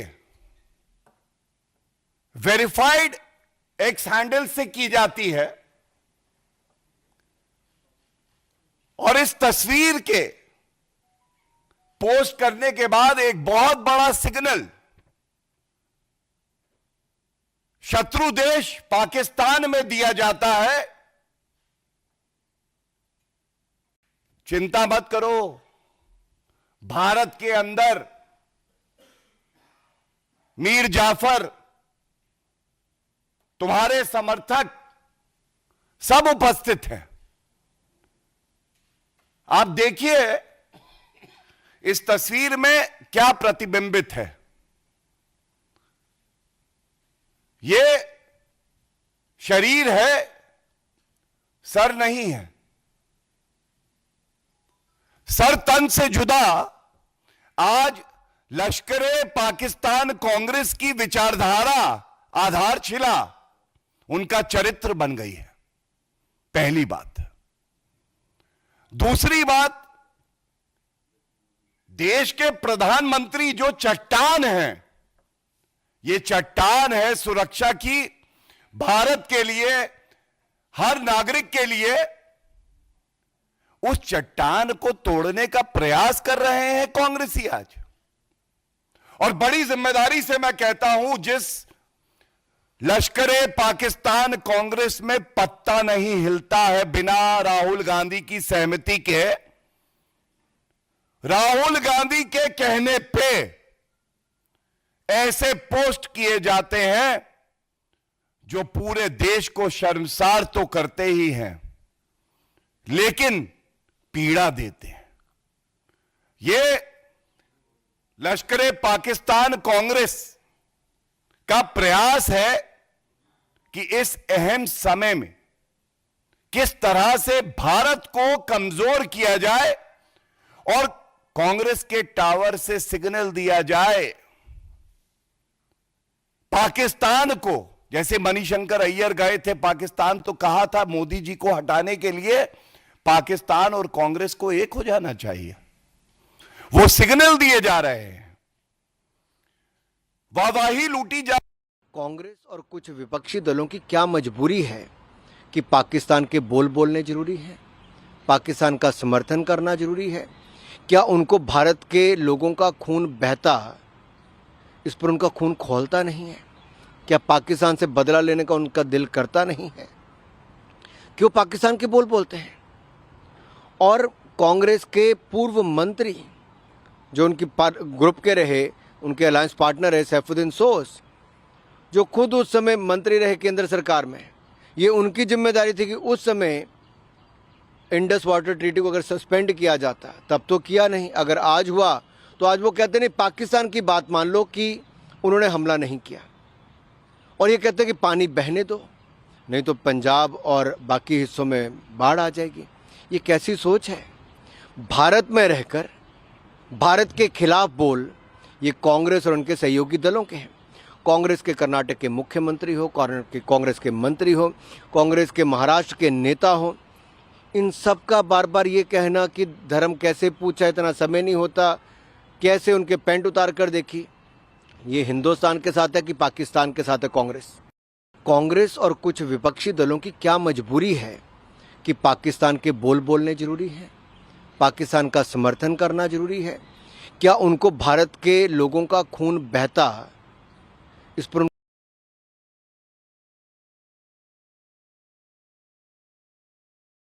खून खौलता नहीं है? क्या पाकिस्तान से बदला लेने का उनका दिल करता नहीं है? क्यों पाकिस्तान के बोल बोलते हैं? और कांग्रेस के पूर्व मंत्री जो उनकी ग्रुप के रहे, उनके अलायंस पार्टनर है सैफुद्दीन सोस, जो खुद उस समय मंत्री रहे केंद्र सरकार में, ये उनकी जिम्मेदारी थी कि उस समय इंडस वाटर ट्रीटी को अगर सस्पेंड किया जाता, तब तो किया नहीं। अगर आज हुआ तो आज वो कहते नहीं पाकिस्तान की बात मान लो कि उन्होंने हमला नहीं किया।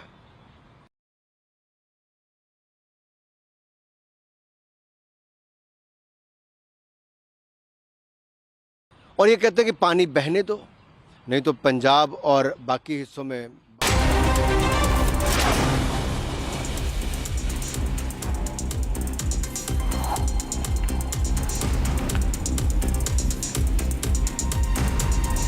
Uttar Pradesh Chief Minister Yogi Adityanath addressed a gathering in Deoria and laid the foundation stone of 501 development projects worth more than 676 crore rupees in Deoria district and distributed the acceptance letter schemes.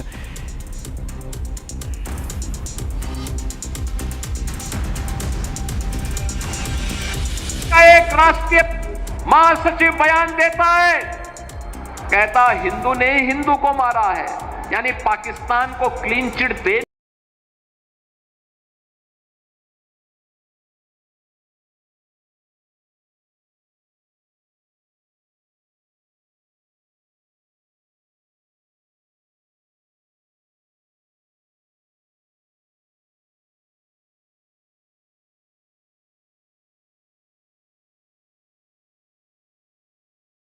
की कुत्सित चेष्टा पुष्टिकरण की पराकाष्ठा को पार करते हुए आपकी सुरक्षा के साथ ऐसे ही खिलवाड़ करने का कुत्सित प्रयास करेंगे जैसे वर्तमान में कुछ कांग्रेस के नेता और समाजवादी पार्टी के नेता कर रहे हैं। Maharashtra Cabinet chaired a meeting and paid tribute to the victims of Pahalgam Terror Attack. Chief Minister Devendra Fadnavis announced financial assistance of 50 lakh rupees to the families of the deceased from Maharashtra. Chief Minister Fadnavis said that the state government will pay special attention towards the education, employment of the children of these families.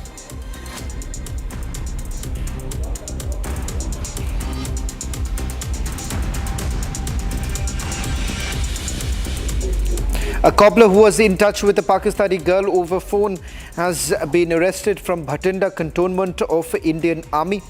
Sunil Kumar was working as a cobbler for last 7 to 8 years and was residing in Biyant Nagar. Sunil has been arrested on suspicion of sharing information from the cantonment area. Punjab police has registered case under section 152 of the BNS for endangering the sovereignty, unity and integrity of India.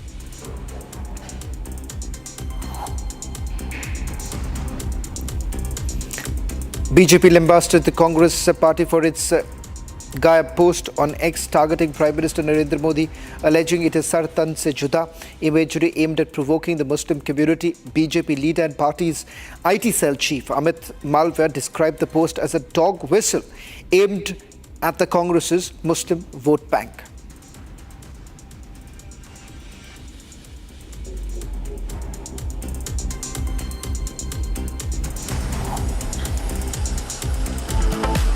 Large-scale anti-terror operations are underway in different parts of Jammu and Kashmir as the forces continue their hunt to kill the Pakistani terrorists that are still active in the area, even those including the Pahalgam terror perpetrators that are still at large in the dense forest of Anantnag. For more, stay tuned to Republic TV right after this short break.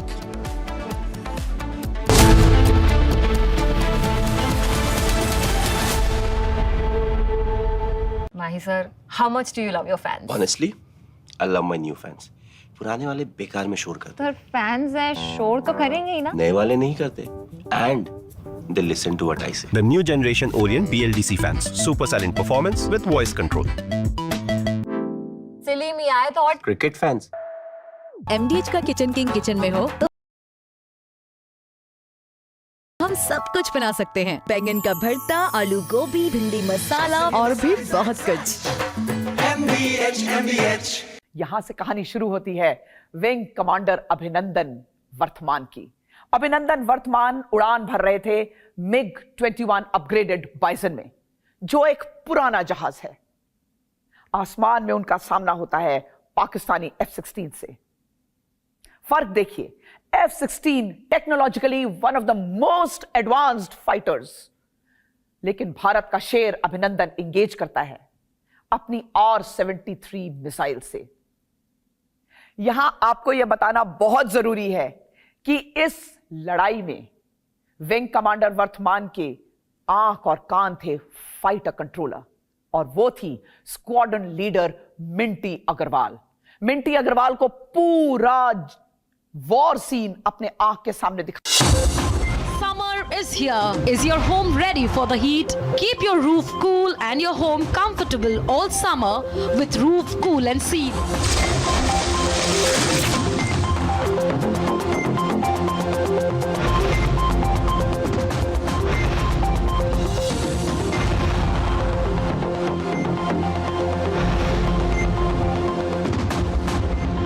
पसीना मत बहाओ, Berger Roof Cool and Seal लगाओ.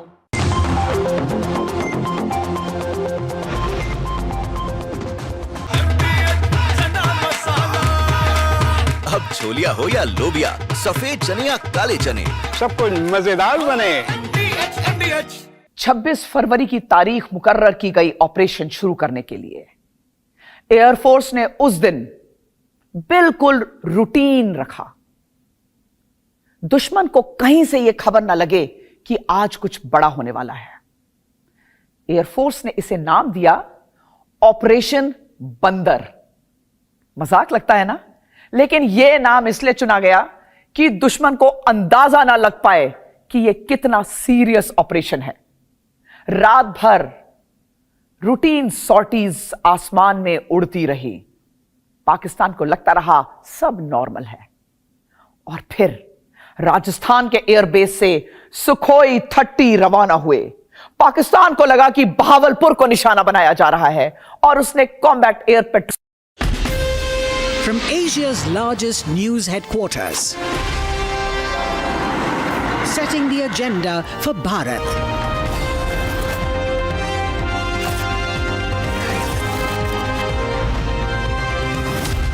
You're watching Republic.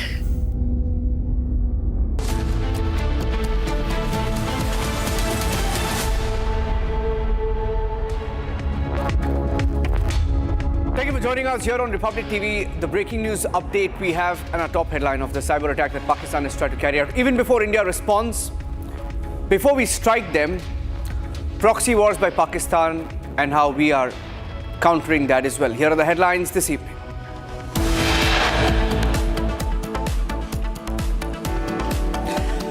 Desperate, rattled Pakistan attacking Indian cyberspace websites of army schools, 4 other organizations hacked.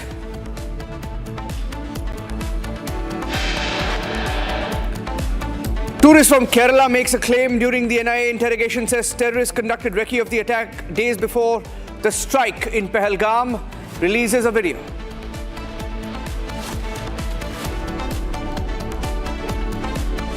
क्या बुलाया पूछताछ के लिए? पूछताछ क्या के लिए ऐसे ही बुलाते रहते हैं? नहीं, ऐसे बुलाते। किसके लिए? आतंकी हमले के लिए पूछताछ के लिए बुलाया? वो पता हमें भी नहीं है, हमें बुला रहे हैं। A day after a video of a tourist who filmed the attack video surfaces during a zipline ride, NIA summons the zipline operator seen in the video.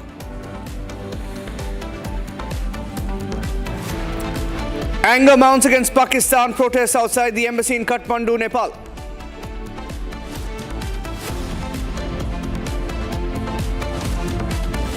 तस्वीर के पोस्ट करने के बाद एक बहुत बड़ा सिग्नल शत्रु देश पाकिस्तान में दिया जाता है। चिंता मत करो, भारत के अंदर मीर जाफर, तुम्हारे समर्थक सब उपस्थित हैं। After issuing gag orders to its leaders, Congress attacks government on social media, giving Pakistan more fodder to attack India.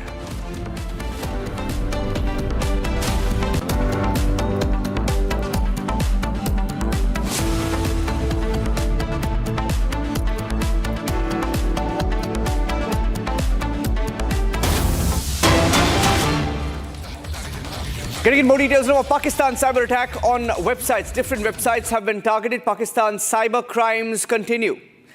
At least 4 websites have been hacked. According to details we're picking up after the Pahalgam terror attack, Indian websites being targeted by Pakistan. They're failing on the front lines. From the initial details we're picking up, as they try speculative fire at the line of control and the international border, Pakistan is finding it extremely difficult to fight the information warfare. Their troops have their back towards the wall, and 4 websites have been hacked. The official website of the Army College of Nursing in Punjab has been hacked. 4 more websites being hacked. These are details we're picking up. Pakistan has targeted Indian websites, and at least 4 websites have been hacked. I'm going across to Gursimran, joining us with the details. Gursimran, Rakshita, joining us live from Jammu and Kashmir. Before that, Pakistan is losing the information warfare against India. They tried to peddle some lies on social media, which has been called out. First, they tried to claim that our aircraft carrier moved back, which was false. They've been called out.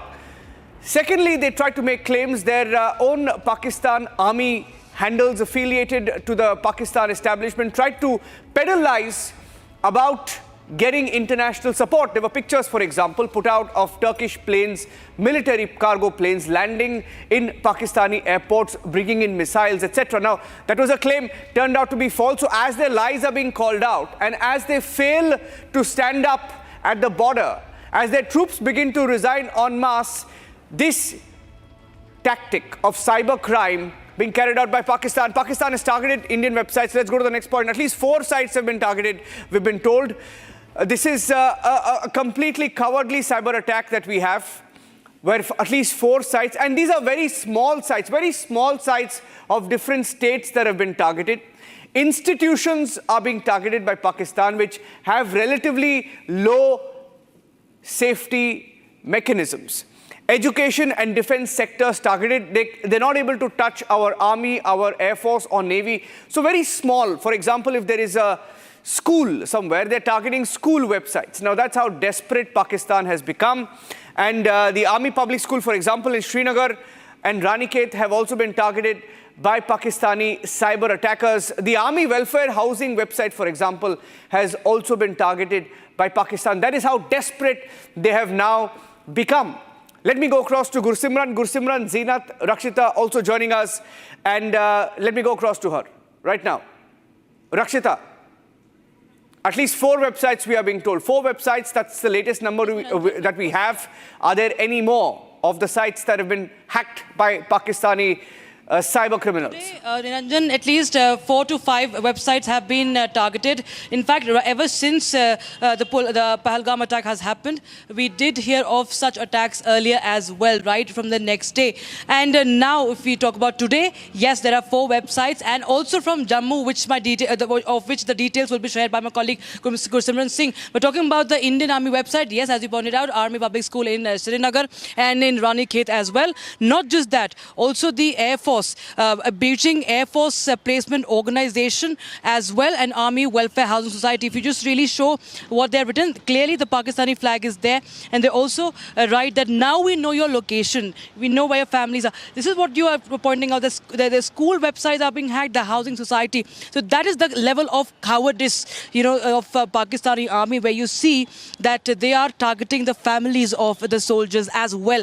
And this is clearly a frustrated Pakistan, which is resorting to cyber attacks and not the battleground warfare, which it knows it cannot match up to India in any which way. You've done a story on that. We've shown everybody what India's military might is. But yes, these cyber attacks continue. Yesterday also, I think a day ago, it was the Army's nursing school, Army nursing college, I beg your pardon. That website was also hacked. But these are all failed attempts. These are all attempts that have been thwarted, and the Army has assured that there is nothing to worry. The data is also secured, as in the case of Army Public School in Jammu and as well. So this is the update we have right now, and the fact remains that the forces continue to secure the web space, the cyber space. So no classified networks, none of the classified networks have been compromised in this attack. But yes, this is a very cowardly tactic of the Pakistanis that has come to light. It's a desperate attempt, as we are seeing from right after the Pahalgam attack. Arawat is also joining me with the details. Arawat was joining us with details of the kind of responses we're looking at this evening. That's the other breaking news input, that people like Mehbooba Mufti have come out once again showing their true colors. Mehbooba Mufti, who at one point of time when she was the chief minister, had this habit of going to the homes of terrorists and showing her sympathies to the families of terrorists, sympathizing with terrorists, and today she's done it again. She's referred to these terrorists as militants while questioning the action of our forces to demolish the homes of these terrorists. Mehbooba Mufti feels that there is no need to demolish homes of terrorists. That was what she said. Arawat, Mehbooba Mufti has defended these terrorists. She's referred to them as militants. Who else is backing her today? Absolutely, Niranjan. This is not the first time when we have seen that the Mehbooba Mufti is having the soft corner for the families and the terrorists in the Kashmir. We have already seen that the Mehbooba is having the soft corner for the terrorists. We have seen that after the deadly attack in the Pahalgam, we have seen that the authorities have conducted the various search operation, and during the search operation in South Kashmir's Tral, where they have found the ID and some explosive in the house of one of the terrorists who was involved in the deadly terror attack in the Pahalgam. And then after, we have seen that the BDS was called, and later on we have seen the ID was defused by the joint security forces. But we have seen this time Mehbooba Mufti is calling that the individual's house who is the active terrorist, and he is affiliated with the Lashkar-e-Taiba, and he is the main person who is involved in the recent killing of the tourists there in the Pahalgam. But this is not the first time, Niranjan, when we have seen that the Mehbooba Mufti is having the soft corner for these kind of peoples in the Kashmir Valley. Okay, thank you for that. Stay with me. Let me go across also to Zeenat. There's a breaking news update that I'm getting in from Zeenat. Right now, going into the next breaking that we are getting of the Sopore police. The police in Jammu and Kashmir has begun to crack down harder on these terrorists. Immovable properties of designated terrorists being attached. The property of Imtiaz Ahmad Kandu. Imtiaz Ahmad Kandu is a designated terrorist under UAPA, a resident of Kral Teng, Sopore, Pakistan-based handler of Hizbul Mujahideen. The attached property includes a plot and some shops that he owned in Kashmir and a room. This is in Kral Teng. Kral Teng is in Sopore and that has now been attached in Kashmir by the police. And this is immovable property of a designated terrorist under UAPA. Let me go across to Zeenat joining us with the details. There's a picture as well. Picture of the police attaching the property, putting up a banner there. Zeenat, we'll put out that picture. It's with us right now. Tell us more about this terrorist and the crackdown.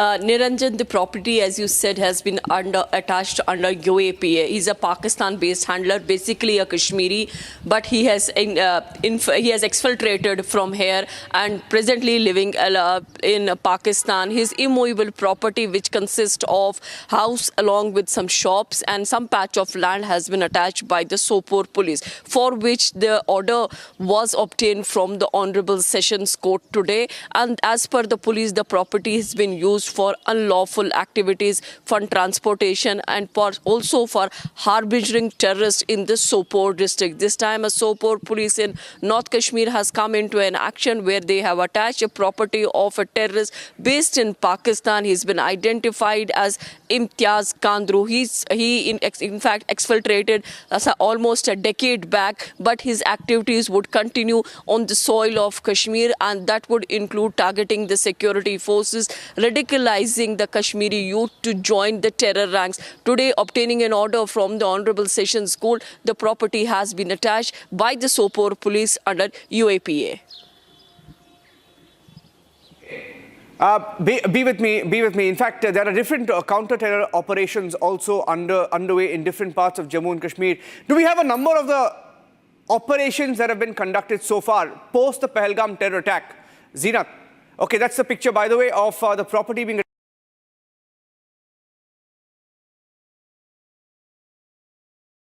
attached. The police, first pictures on Republic of a terrorist property being attached in Jammu and Kashmir. Now, this is the situation. This is one example. Let's put an exclusive watermark over that. There's an exclusive picture that's coming in, please. That's exclusive of the police in Jammu and Kashmir attaching property of terrorists. How do terrorists in Pakistan, Zeenat, how do they still have properties in Jammu and Kashmir? Terrorists living in Pakistan but have properties in Jammu and Kashmir. How is it possible? How many more do you think are there? Do we have a number to it? There is a huge number. In fact, the number surfaces in the 3 digits because these are the Kashmiri locals who have exfiltrated to Pakistan a decade back. As far as the Imtiaz Kandru is concerned, a decade back he exfiltrated using this line of control route and has been taking care of the handler's job in Pakistan. He takes care of the Hizbul Mujahideen. We know that Hizbul Mujahideen is a homegrown terror outfit. He was working for them in the Kashmir Valley, and then one fine day he got a chance to, and he exfiltrated and is being now living in Pakistan and taking care of the orders from the Pakistan Army terror outfits in order to instigate violence here in the Kashmir Valley. Imtiaz Kandru, basically a Kashmiri, a local, but has exfiltrated a decade back, and now he is operating from the Kashmir. He is operating from Pakistan, and in order to dismantle the peace in the Kashmir Valley, for which now the police, Sopore police, have come into an action, and they have attached the property that he was having here. They have attached the property because his name has been surfacing in multiple anti-national activities. There are a lot of sedition charges against him, and Sopore police, after getting an order from the Sessions Court, Honorable Sessions Court, the property got a charge. As per the police, the property was being used for harboring terrorism, terrorist activists, and was also providing a shelter to the terrorists in the Sopore of North Kashmir. So this is a dent to Hizbul Mujahideen, because this, if we take the exercise of the last 1 week after the Bison incident that took place on the 22nd of April, exactly a week before, since then this is the first time when we see the Hizbul Mujahideen has been hit under the belt. This is the first time when any property that belongs to Hizb terrorists has been attached under UAPA. Before this, we also reported multiple cases in all these days, but there the property of the LET or the JASH or the TRF would get attached. The first time the case has surfaced from the Sopore, where they have attached the property of the homegrown terrorist who comes from the Hizbul Mujahideen but is a Pakistan-based handler at present. He's been identified as Imtiaz Kandru. A decade back, he has left this valley, fled from the valley, and he has exfiltrated to Pakistan. Stay with me.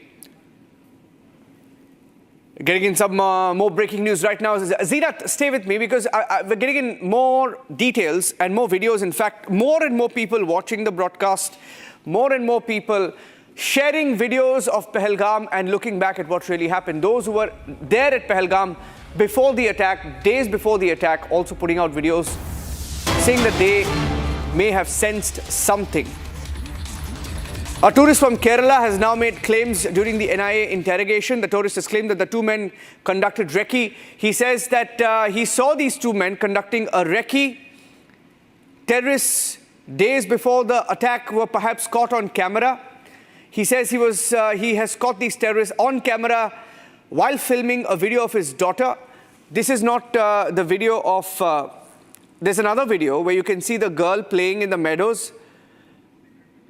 Yeah, can we put out the video that has been shared that we are mentioning? Not this video, there is another video of the little girl who's dancing and there are two men passing from behind. And that is the video. In this video, he says this video was in Pahalgam. This is a resident of Kerala who said it. The resident of Kerala says while he was filming his daughter playing in Kashmir, he says these two men resemble the pictures of the terrorists shared. And he has said this to the NIA interrogation. Look at that video again. During the investigation, the NIA questioned a tourist from Kerala as well. Let's put out that video full frame. The tourist from Kerala was questioned and he claimed during the NIA interrogation that he managed to capture a video of his daughter dancing in Pahalgam, and this was days before the attack, captured on the 18th of April. The attack itself in Pahalgam at the Baisaran Meadows was on the 22nd. He says on the 18th of April, while he was filming his daughter, these two men, suspicious men, he says, were seen in that video moving from behind. And he claims that he had suspicions on that day and that he overheard something as well. Rakshita is also joining us. Rakshita, what more do we know about this Kerala tourist version to the agencies? Do we have more details of whether this was perhaps a recce that was conducted by the terrorists? Men seen in this video, of course, we can't say that they are the ones, but he believes that these two men could have been the ones who carried out the attack, details of which he says is also shared with the NIA, including the video evidence. Now, this is a picture that was shot nearly 7 kilometers away from the attack spot. He says they resemble, there were pictures of 4 terrorists, that was 3 sketches in fact were released, and he says that 2 of them in this particular video seen right behind his daughter.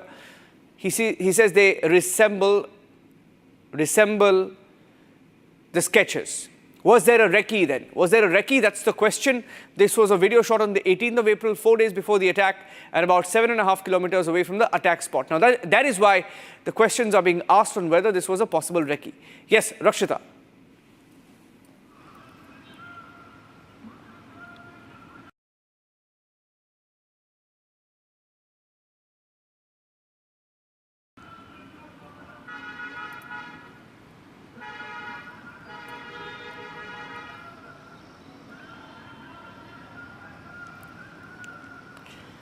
Okay, I think I've lost the line there with Rakshita. I'll try and go back to her in just a bit, but this is another video that came out.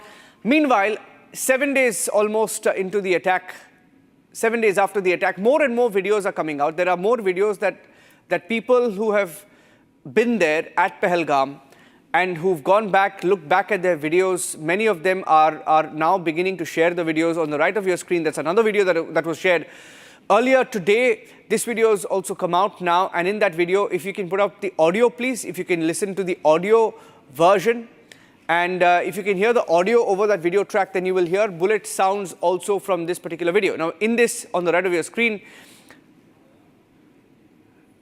yeah, the second video. This we have seen. Let's go to the second video, please. The second video where you can see the attack itself.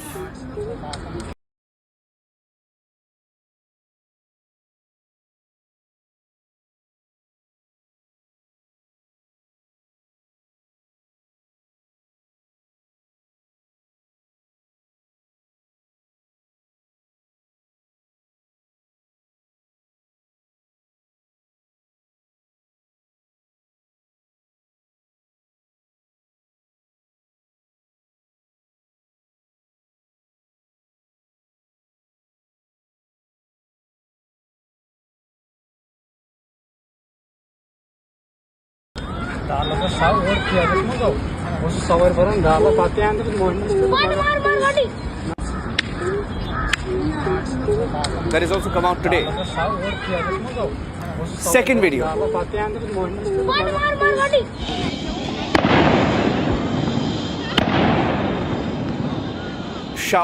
Sounds in this particular video.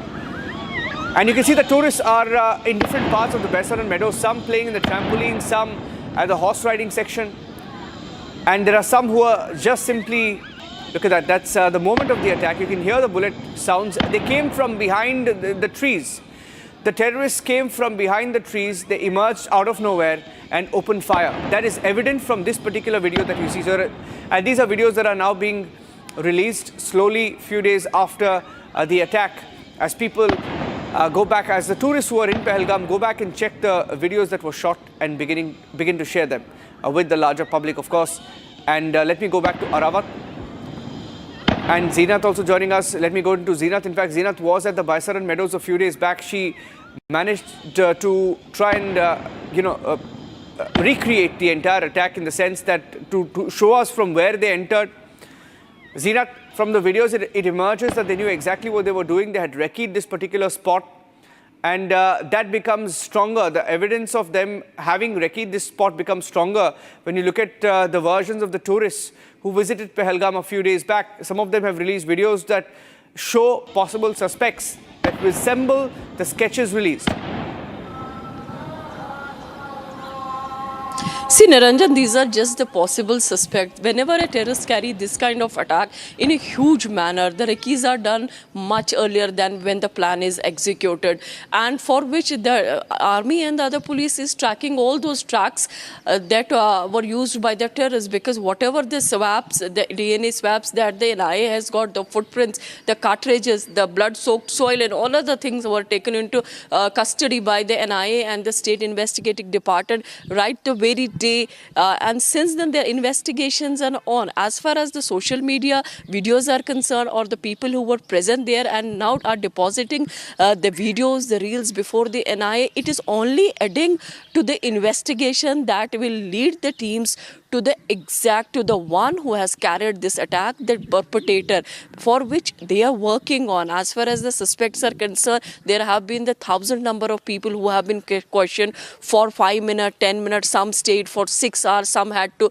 come again for the questioning next day. Questioning and the grilling is going on for last now 5 days when the NIA was investigating from the day one, and then finally formally they have taken over the case 2 days before. So these videos are only adding to the investigation. As far as the recce is concerned, recce was done much before, many days before the execution of the plan. That is what we are, because it is very difficult to come to the Baisaran terrain in such a topography at a one point in time. Definitely they must have come with a plan, and then following the escape route, they followed the plan, because if you are carrying such a drastic attack, it is important that you should know where from you will escape from this spot. They have chosen the venue knowing the condition of the road. The mobility was very less and it's a far off place, and there you have a very little communication system available. So all these things were taken into consideration before picking up or choosing this by Saran, because had they carried this attack somewhere in Aru or the main town in Pahalgam or the Langanbal or this Mawara, which are the emerging tourist destinations in Pahalgam, there they would have been caught or neutralized in seconds, and the number of people got killed, then the casualty would have been very less, because everything was within the domain and quite accessible from the place where the attack, among these places, if it would have been carried. But choosing by Saran was only so that there is more blood loss, the people do not reach there on time, and they had planned for their escape route before they could execute it. And that is one part of the investigation also, because if you see the ridge of Baisaran and you connect its topography with the Simthan, which connects you to the Kishtwar, which is a part of Jammu region, the entire ridge is connected with a distance of around 60 to 70 kilometers on foot. So only you can go to the place on foot or on foot or the horseback, knowing that the evacuation process will be difficult. That is why they try to use this route. So everything, whatever has been filmed by the tourists or the locals there, every evidence is getting deposited at the police station, where the NIA team is also assisting. Okay, thank you for joining us with those inputs, Zeenat. That's another video that's emerged of the Pahalgam attack. The moment the attack took place, you can see the terrorists emerge from the woods and open fire, and one of them even being shot point blank. You can see that. The terrorist shoots him, the man falls, collapses on the ground, and then the terrorists move from one victim to the next.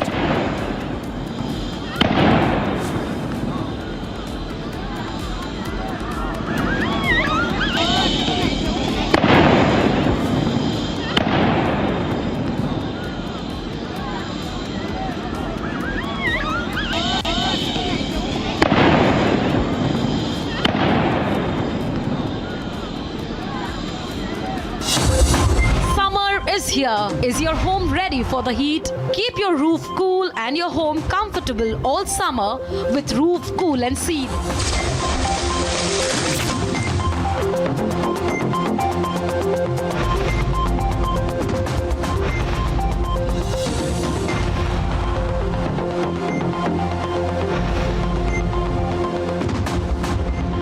पसीना मत बहाओ, Berger Roof Cool and Seal लगाओ।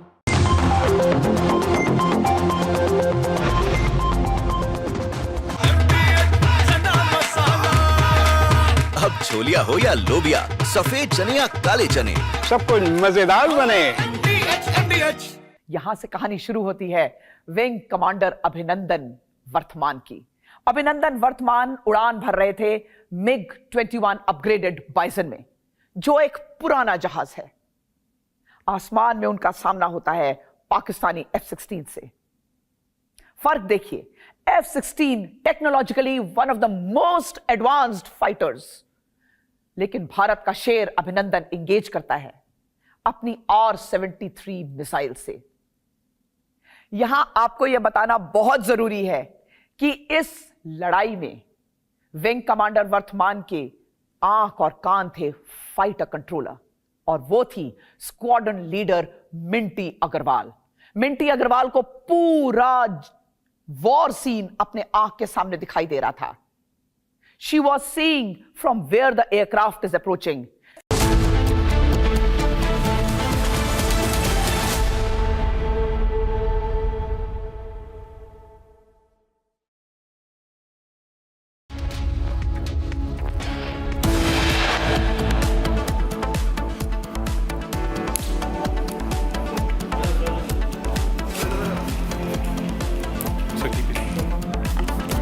Desperate and rattled, Pakistan attacks Indian cyber websites of Srinagar and Ranikhet army schools attack.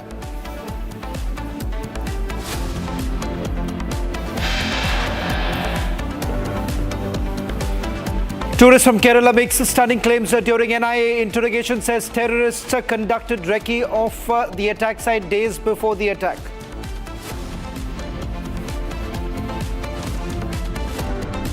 क्या बुलाया पूछताछ के लिए?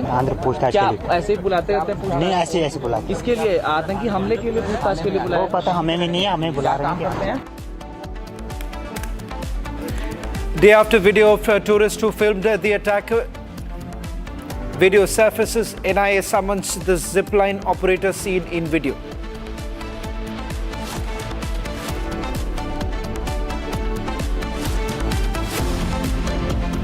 Anger mounts against Pakistan.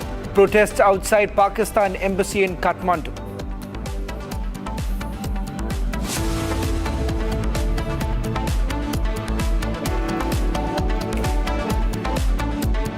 तस्वीर के पोस्ट करने के बाद एक बहुत बड़ा सिग्नल शत्रु देश पाकिस्तान में दिया जाता है। चिंता मत करो, भारत के अंदर मीर जाफर, तुम्हारे समर्थक सब उपस्थित हैं। After issuing gag order to its leaders, Congress attacks government on social media. Pakistan uses Congress post to attack India.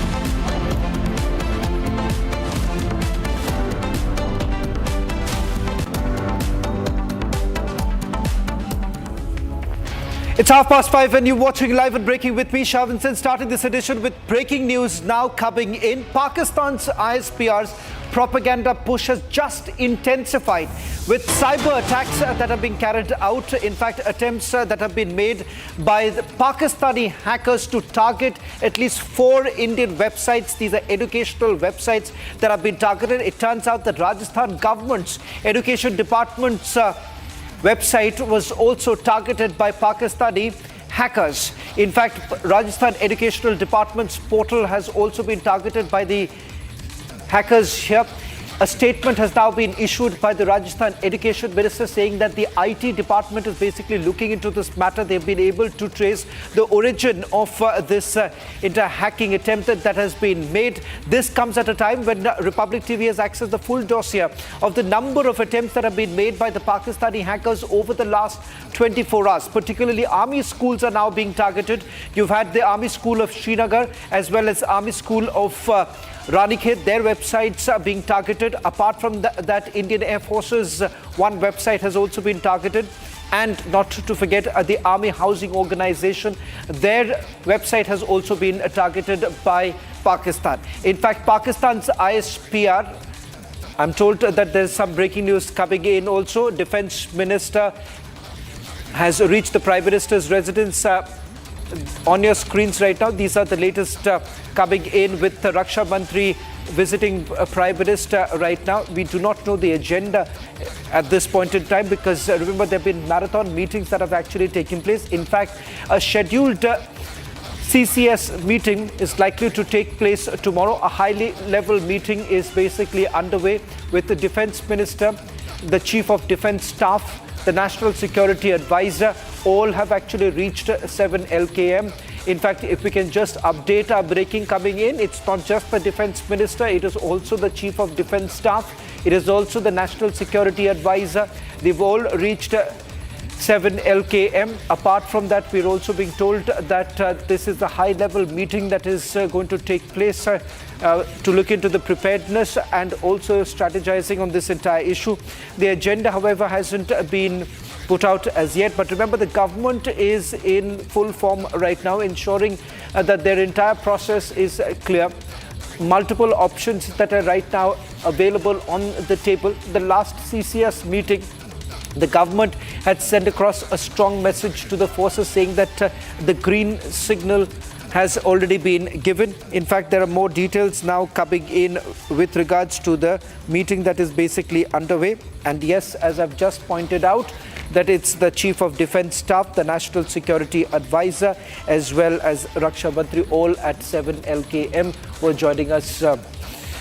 Let me also go across to my colleague Riyanka, who's joining us from outside 7 LKM, where the meeting is basically underway. Riyanka, what more details are you picking up? This comes just a day before the CCS meeting is going to take place.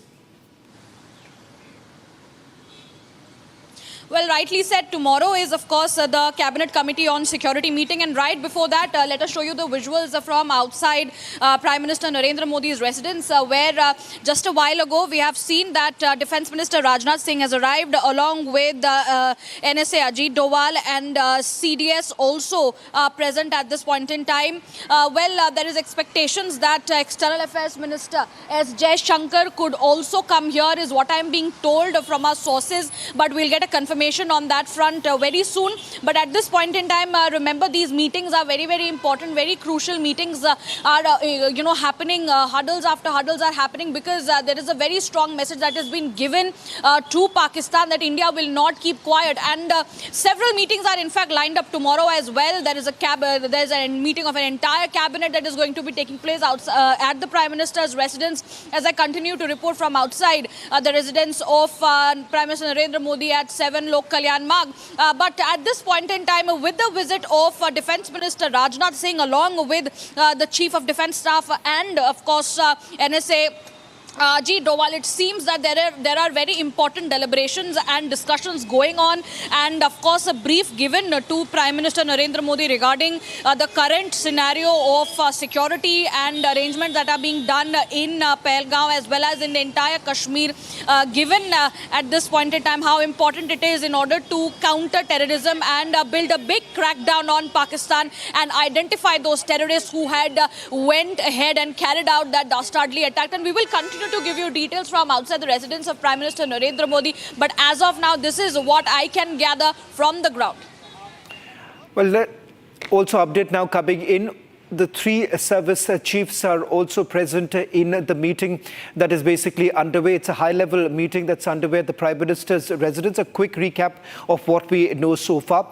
There have been multiple meetings that have taken place at the South Block at the Ministry of Home Affairs, where you've had the paramilitary chiefs meeting the Home Minister. Apart from that, the Home Secretary has also basically called in for a meeting. There have been a series of meetings that are actually taking place at the Ministry of Home Affairs and now at the Prime Minister's residence, where we are being told that the External Affairs Minister has also joined the meeting. Apart from the External Affairs Minister, Dr. S. Shankar, you also have the Raksha Mantri attending the meeting. In attendance also the three service chiefs along with the Chief of Defence Staff, who are all present in the meeting that's underway. Now, this comes just a day before the CCS is also going to take place. This would be perhaps the second CCS meeting after the Pahalgam attack that took place. In fact, after the first CCS meeting, the government had given the green signal to the forces as far as whatever action needs to be taken. So all options are on the table right now.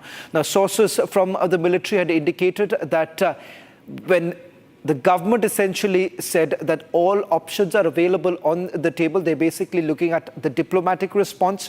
They're looking at the military response to this entire issue.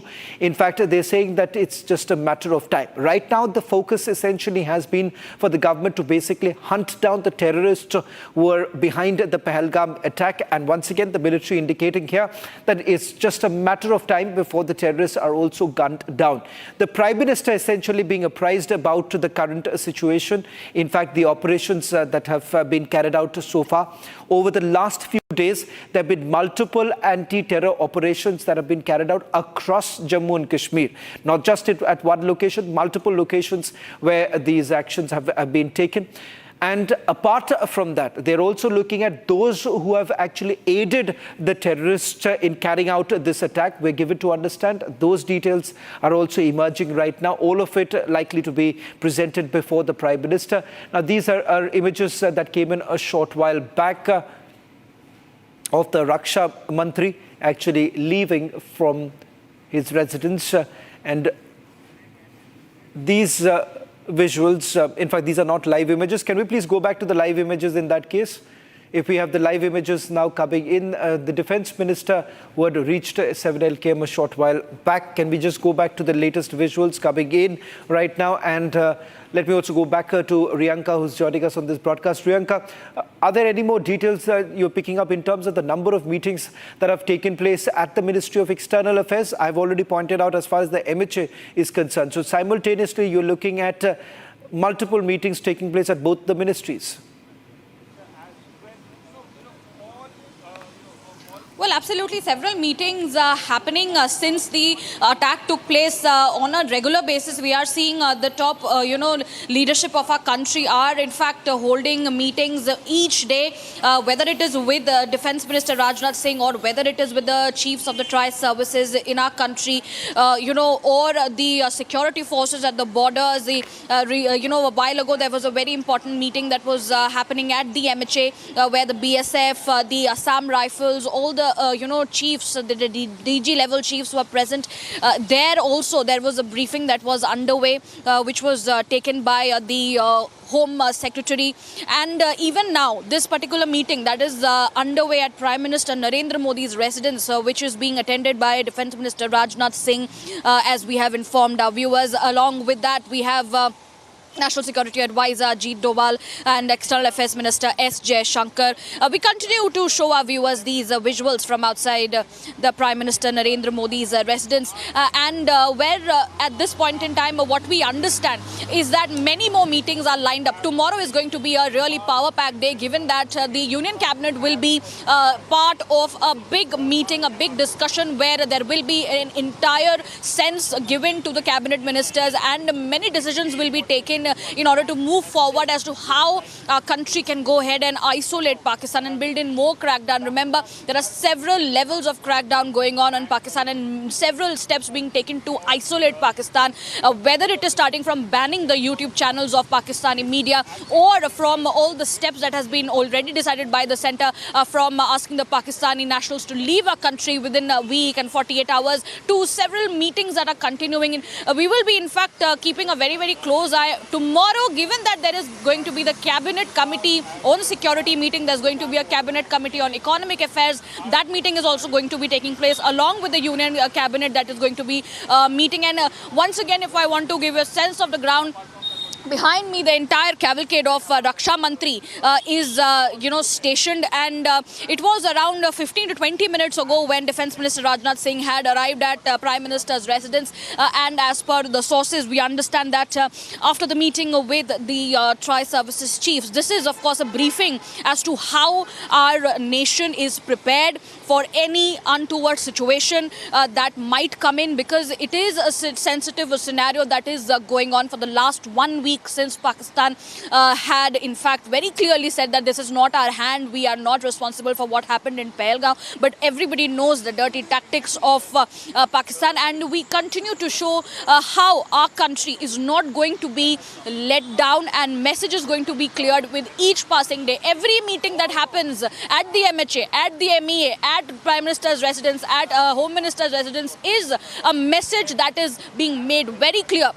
The topmost leadership is, of course, going to take a very important decision moving forward in order to build a crackdown on Pakistan. So yes, currently the meeting is underway here at the Prime Minister's residence. Senior Executive Editor Abhishek Kapoor, who's getting us the latest details. In fact, a confirmation now coming in. The Prime Minister is chairing a meeting with Raksha Mantri, the National Security Advisor, the Chief of Defence Staff, and the three service chief. In fact, this is the first meeting that is actually taking place between the Prime Minister and the three service chiefs. In attendance, also the Chief of Defence Staff. Remember, previously, the Prime Minister had the CCS, in which, of course, you do not have the service chiefs being present in it. But having said that, this is the first meeting when the Prime Minister is having with all the defence chiefs.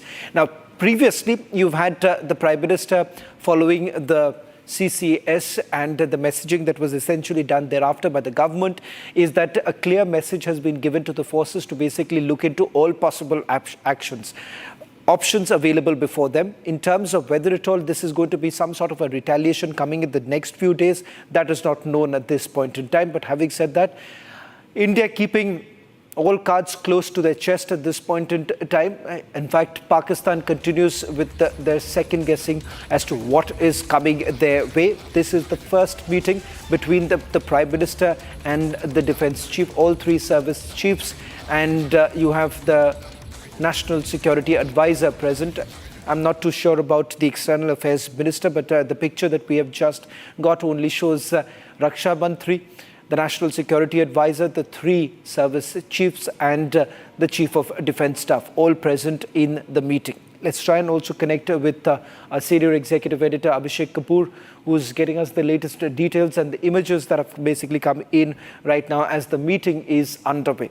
Now, through the day, as we have been pointing out, the Ministry of External Affairs as well as the Ministry of Home Affairs have had multiple meetings. As far as NIA is concerned, the meetings were largely to do with the several of envoys who have already been briefed about the action that India has actually taken so far. In the Ministry of Home Affairs, we have had meetings that have taken place with the paramilitary being also called in. Because remember, the Central Paramilitary Forces are also in the operations that are being carried out currently in Jammu and Kashmir.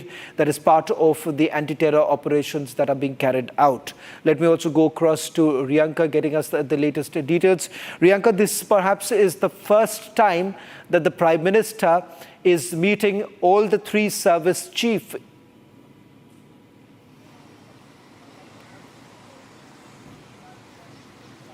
Absolutely, as you were mentioning earlier as well, that is, it is for the first time that the Prime Minister is meeting with the 3 services chiefs. You know, there was a previous meeting with the Tri-Service Chief earlier, you know, which Defence Minister was a part of, and now it is like the entire group has come in and they are, of course, briefing the Prime Minister about the preparedness and the measures and the steps and how our army, our air and our naval is ready for any combat operations. And once again, to get a sense for our viewers tuning in, let us once again focus on the visuals and tell our viewers that at this point in time, in this particular meeting, Defence Minister Rajnath Singh, along with the Chief of Defence Staff, you know, he's present, Ajit Doval, as well as the CDS, General Anil Chauhan, along with the Chief of Army Staff, General Upendra Dwivedi, Chief of Air Staff, Air Chief Marshal AP Singh, Chief of Naval Staff, Admiral Dinesh K. Tripathi. They are present at this very, very high level and crucial meeting that is taking place at Prime Minister's Narendra Modi residence. And these are the visuals of the gate of the Prime Minister's residence from where the cavalcades leave. But as of now, as we understand, the meeting is nearly underway for about 20 to 25 minutes and as you rightly mentioned, several meetings are going on over these days, and many more meetings are lined up in the upcoming days because a stringent message, as I was mentioning earlier, is something that is being sent out by India to Pakistan, and these meetings show us and to the nation, you know, all the citizens who are keep hoping that India will retaliate in a much stronger way, something that we had seen earlier of the surgical strike that had happened in Uri, you know, after the terror attack which had taken place. And so this time there's a lot of hope that there will be a very, very strong retaliation from the side of our country, which is why when these meetings happen, people hope that there is a huge decision that is likely being taken. Remember, when the 3 services chiefs are in fact present at this meeting, they are of course briefing the Prime Minister about the measures and the preparations that are being taken by the defence staff of our country and how they are ready for any combat operations. Let me also go across to Soumya, who's joining us from outside the South Block.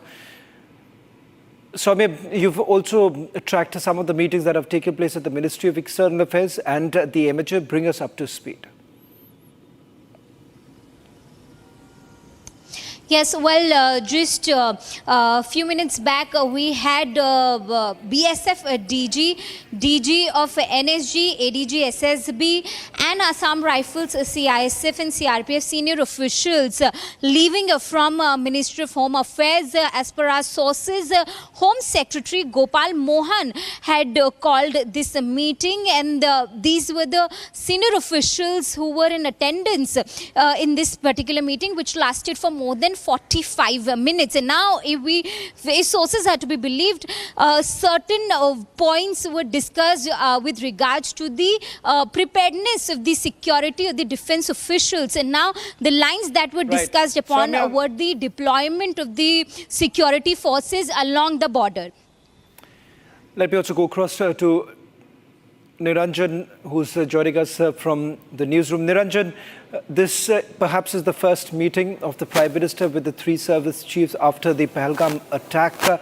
In fact, after the first CCS meeting, there was a clear signal that was given by the government to the three service chiefs about what possibly could be the next course of action. Yeah, we're going to stay on the pictures right now. Shravan, these pictures are significant because it is the first time since the Pahalgam terror attack when the Prime Minister has met the three service chiefs. Let's go just full frame to the pictures. On one side, you have the Pahalgam terror attack, and then for the first time, you have the Prime Minister meeting all three service chiefs. So I'll stay only on the pictures. It's very important because this picture tells you that the government is planning something really, really big. And let me also tell you that in that particular meeting, you have the National Security Advisor, NSA, Ajit Doval. You have the Chief of Defence Staff. You have the Army Chief, the Navy Chief, the Indian Air Force Chief, Raksha Mantri, External Affairs Minister S. Jaishankar. And you also have the Prime Minister chairing that meeting. It is happening at his official residence at 7 Lok Kalyan Marg. Shravan, why is this important? Because it is coming on a day also when we have seen increased speculative firing at the line of control, LOC, and the international border. We have seen increased firing in different sectors, in different areas along the line of control. And we have the details of these areas as well. I'm reading out some of the names. We are seeing increased speculative firing in Tutmari Gali, in Rampur, in Kupwara, in Poonch, in Baramulla, and Akhnur sectors. And these regions have seen increased firing, especially from the 26th of April to the 29th of April. This is another bit of breaking news update that we have, that the Pakistan speculative firing has increased in the last 3 to 4 days. The attack in Pahalgam took place on the 22nd of April, but it was on the 26th of April when the firing intensified, and our forces have been giving it back.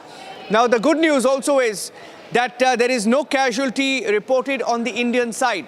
That was a breaking news update that came in earlier today, that there was no Indian casualty at all in the firing. In fact, the situation is completely under control. Our forces are in complete control of the situation, and the Indian Army has responded befittingly, promptly, effectively, giving it back to the Pakistanis. Now, that is another aspect that became very clear in the last couple of hours. These are details that you also picked up, Shravan. So I'm reiterating these facts as we go into these pictures, because this is important. Many people are asking, what is India's response? What is happening at the international border? What is going on at the line of control? Now, these are the exact facts that I have, that I will repeat once again. There have been increased instances of ceasefire violation at the line of control and also at the international border. Pakistan has opened fire once again last night across the line of control, LOC. Pakistan has opened fire. There has been a ceasefire violation reported across different areas. Third, after the Pahalgam attack, ceasefire violation was first reported in the Kashmir zone, and then Pakistan also targeted our security forces and the posts of our security forces in Jammu. It's significant because our posts were hit directly by Pakistani forces, and we gave it back. And the fact is, there is no casualty on the Indian side. Pakistan has suffered heavy casualties, is what we hear. There were reports of Pakistani army, Pakistani soldiers, generals, officers, many of them who have reported back to Rawalpindi, which is the headquarters of the Pakistan army, that they are facing heavy casualties and that there has been mass desertions from their forces. Many of them are running back. They're running back to their posts. Now, let me also tell you, Shravan, from the initial details that we're picking up, last night there was ceasefire violation that was reported across the line of control, the LOC. Now, there are multiple incidents of ceasefire violation. Pakistan Army has initiated unprovoked small arms fire. Unprovoked small arms fire across the line of control on 3 consecutive nights, on the 26th, 27th, 28th, and again on the 29th. And the areas affected in this crossfire, Tutmari Gali, one of the areas where heavy firing has been witnessed. Rampur sector, ceasefire violation. Kupwara sector ceasefire violation, Poonch ceasefire violation, Baramulla ceasefire violation, Aknur sector ceasefire violation. And in all these sectors, the Indian Army has been retaliating effectively, promptly, and the situation is under control. No casualties on the Indian side. And that's the backdrop of this meeting. It's the first time after the attack that the Prime Minister is meeting all the three service chiefs. And that meeting is happening at the residence, the official residence of the Prime Minister at 7 Lok Kalyan Marg. These pictures are live. The situation is live because the Prime Minister continues his meeting with the Raksha Mantri, Rajnath Singh, External Affairs Minister S. Jaishankar, Army Chief, Air Force Chief, Navy Chief, the Chief of Defence Staff, all of them in that meeting, closed door meeting. Taking a short break, back with the live updates. Stay tuned.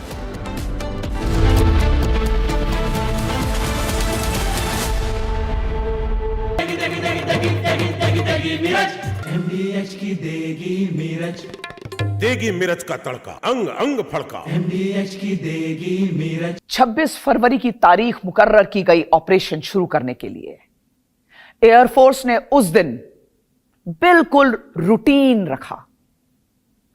दुश्मन को कहीं से यह खबर ना लगे कि आज कुछ बड़ा होने वाला है। एयरफोर्स ने इसे नाम दिया ऑपरेशन बंदर। मजाक लगता है ना, लेकिन यह नाम इसलिए चुना गया कि दुश्मन को अंदाजा ना लग पाए कि यह कितना सीरियस ऑपरेशन है। रात भर रूटीन सॉर्टीज आसमान में उड़ती रही। पाकिस्तान को लगता रहा सब नॉर्मल है। और फिर राजस्थान के एयरबेस से सुखोई 30 रवाना हुए। पाकिस्तान को लगा कि बहावलपुर को निशाना बनाया जा रहा है और उसने कॉम्बैट एयर पेट्रोल को सुखोई 30 को इंटरसेप्ट करने के लिए आगे भेजा। उसी समय जम्मू कश्मीर से मिग 21 की फॉर्मेशन आगे बढ़ी। Pakistan Summer is here. Is your home ready for the heat? Keep your roof cool and your home comfortable all summer with Roof Cool and Seal.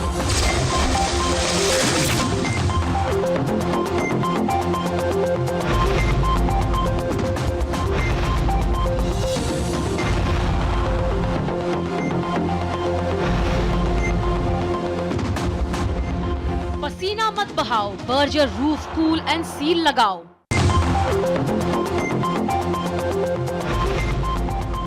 अब आया असली स्वाद। अब आया स्वाद। जब स्वाद के पड़े हो लाले तो MDH का चंकी चाट मसाला डालें। MDH का चंकी चाट मसाला। MDH। यहां से कहानी शुरू होती है विंग कमांडर अभिनंदन वर्तमान की। अभिनंदन वर्तमान उड़ान भर रहे थे मिग 21 अपग्रेडेड बाइसन में, जो एक पुराना जहाज है। आसमान में उनका सामना होता है पाकिस्तानी F-16 से। फर्क देखिए, F-16 technologically one of the most advanced fighters, लेकिन भारत का शेर अभिनंदन इंगेज करता है अपनी R-73 मिसाइल से। यहां आपको यह बताना बहुत जरूरी है कि इस लड़ाई में विंग कमांडर वर्तमान के आंख और कान थे फाइटर कंट्रोलर, और वो थी स्क्वाड्रन लीडर मिंटी अग्रवाल। मिंटी अग्रवाल को पूरा वॉर सीन अपने आंख के सामने दिखाई दे रहा था। She was seeing from where the aircraft is approaching.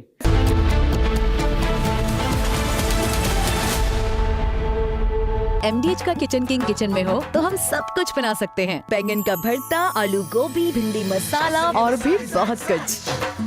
MDH 26 फरवरी की तारीख मुकर्रर की गई ऑपरेशन शुरू करने के लिए एयरफोर्स ने उस दिन बिल्कुल रूटीन रखा। दुश्मन को कहीं से यह खबर ना लगे कि आज कुछ बड़ा होने वाला है। एयरफोर्स ने इसे नाम दिया ऑपरेशन बंदर। मजाक लगता है ना, लेकिन यह नाम इसलिए चुना गया कि दुश्मन को अंदाजा ना लग पाए कि यह कितना सीरियस ऑपरेशन है। रात भर रूटीन सॉर्टीज आसमान में उड़ती रही।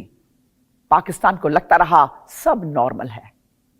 और फिर राजस्थान के एयरबेस से सुखोई 30 रवाना हुए।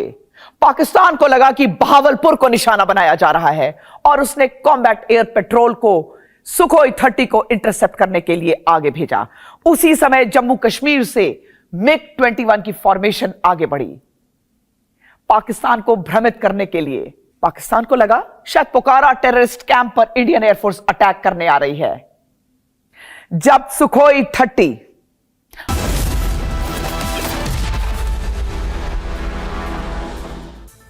Very warm welcome, viewers. You're watching 6 Stories at 6 with me, Rakshita Mishra. We start with the big news that we're tracking from the national capital, and this is a very important meeting on the security situation in wake of the Pahalgam Terror Attack that the Prime Minister is chairing right now at 7 Lok Kalyan Marg. The Prime Minister is chairing this meeting, and part of it is Rajnath Singh, the Defence Minister, NSA Ajit Doval, and all three service chiefs, and also, of course, the Chief of Defence Staff General. We have Chief of Defence Staff General Anil Chauhan as well. My colleague Soumya joins us live on the broadcast from more. Soumya, this is the first time we see that the Prime Minister is meeting all three service chiefs, because prior to that we had seen that Rajnath Singh was holding meetings with the CDS and also the three chiefs. But now the Prime Minister has now meeting everybody right from the NSA to the chiefs.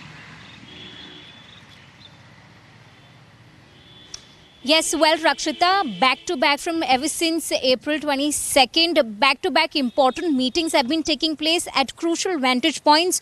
Just day before yesterday, we had the CDS meeting the Raksha Mantri at his official residence. Then yesterday, we had the Raksha Mantri briefing and meeting the Prime Minister at his official residence. Now today, we have Raksha Mantri along with the CDS and the tri-services chiefs present there at the official residence of Prime Minister Narendra Modi, and the meeting is still underway. It had started 20 to 25 minutes ago, and it is still underway. This is the first meeting of the tri-services chiefs with the Prime Minister. Before that, the CCS meeting that took place on 23rd of April. These chiefs were not in attendance. However, this meeting is the first with the tri-services chiefs. Important point to note here is that this comes at the backdrop of course, the Pahalgam terror attack, and now also the firings that have been taking place along the line of control in the sectors of Kupwara, Barapulla and Akhnoor districts. So these meetings have become more crucial with the kind of actions and retaliations we are being subjected to from Pakistan's end. Now we had the diplomatic measures that were announced last week during a press briefing convened by the Foreign Secretary Vikram Misri. Now from that point on, we have people of this country demanding for military retaliation in response to the terror attack that took place that claimed more than 20 lives. Now with that regard, we have these meetings happening. Not just that, just few minutes back we also had an important meeting that took place here at the Ministry of Home Affairs, convened by the Home Secretary. In attendance were BSF DG of NSG, Brigus Srinivasan. Along with them, there were ADG of SSB and senior officials from Assam Rifles, CISF and CRPF. If sources are to be believed, we are being told that these officials had briefed the Home Secretary as per about the preparedness, the security preparedness, and what are the situations, because we are being told that there is another CCS meeting that is set to take place under the chairmanship of Prime Minister Narendra Modi tomorrow at 11 a.m. So this comes at a very important point, Rakshita. These chiefs who had attended this meeting earlier today at MHA, they briefed the Home Secretary around the deployment of the security personnel. The vantage points were discussed with the Home Secretary, and the discussion also took place around increasing the deployment of these security personnel along the important border lines. Rakshita. So what all do we expect here? Because tomorrow, as you mentioned, is a CCS. And remember, this is the second. All right, I'm told that Senior Executive Editor Abhishek Kapoor also joins us on the phone line. Abhishek, well, it's a very important meeting that is underway. For the first time, we see that the Prime Minister is meeting all three service chiefs, and also, of course, the NSA and the Defence Minister and the CDS as well. Right, and this is coming in prior to the important CCS meeting, second after Pahalgam attack. Well, yes, and Rakshita, this is the first one. And the major one. Remember, this comes on the back of two meetings that Prime Minister has had with the Defence Minister, who in turn has had multiple meetings with the the service chiefs and the CDS. And this comes just one day before the second Cabinet Committee on Security meeting that takes place tomorrow morning. So if you connect the dots, obviously this is building up to something, some action, and India's kinetic military response to the Pahalgam Terror Attack. And if you look at these pictures, you have the service chiefs, you have the Chief of Defense Staff, and you have the National Security Advisor, and on the Defense Minister, of course chaired by the Prime Minister. So essentially, this gives an idea of what deliberations are taking place. This is about exploring all the options, which have already been discussed threadbare over the last couple of days. It's just a matter of now executing, for which obviously the final nod comes from the Cabinet Committee on Security, and the fact that that crucial meeting is slated to take place tomorrow morning. Obviously, this is about brass tacks. This is about all options being discussed before a final nod comes in through the CCS. We have seen how Prime Minister not once but twice has said that costs would be inflicted on perpetrators of the Pahalgam terror attack. Not only that, that they would be pursued to the ends of the earth. And beyond that, those who have been backing the perpetrators, their supporters, and the soil from which these terrorists get the sustenance, even that would be targeted. So Prime Minister effectively institutionalizing a policy of hot pursuit, and obviously these deliberations are happening in that context. Right, Abhishek, you know, the fact that after the first CCS, we saw that India, in fact, had now, hit back with the water strike and with the diplomatic strike. If that was the result of the first, at least the move that was witnessed after the first CCS. Now, what happens tomorrow? And especially given the fact that this meeting that is right now underway at 7 LKM is very, very important as to what really gets decided yesterday. We are understanding that from here on, given that all service chiefs are there, India's, the way India would retaliate or strike back as far as from the forces are concerned will be of utmost importance, will be of, will be more in focus. Well, absolutely. So you can expect that there would be a proportionate response. While the nation really wants Pakistan to pay through its nose, there is an escalation matrix that the security architecture keeps in mind, keeps in place.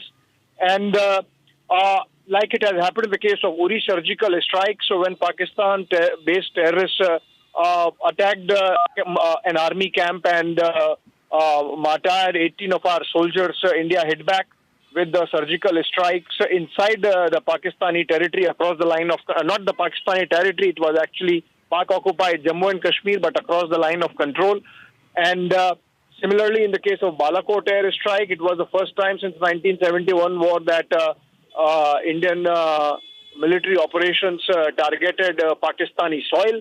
And so now, this time when Pahalgam terror attack has happened, and all leads go to Pakistan. Remember, we broke this story in the morning about one of the terrorists being directly connected with the Pakistani Special Forces, was a soldier of the Pakistan Army, a commander.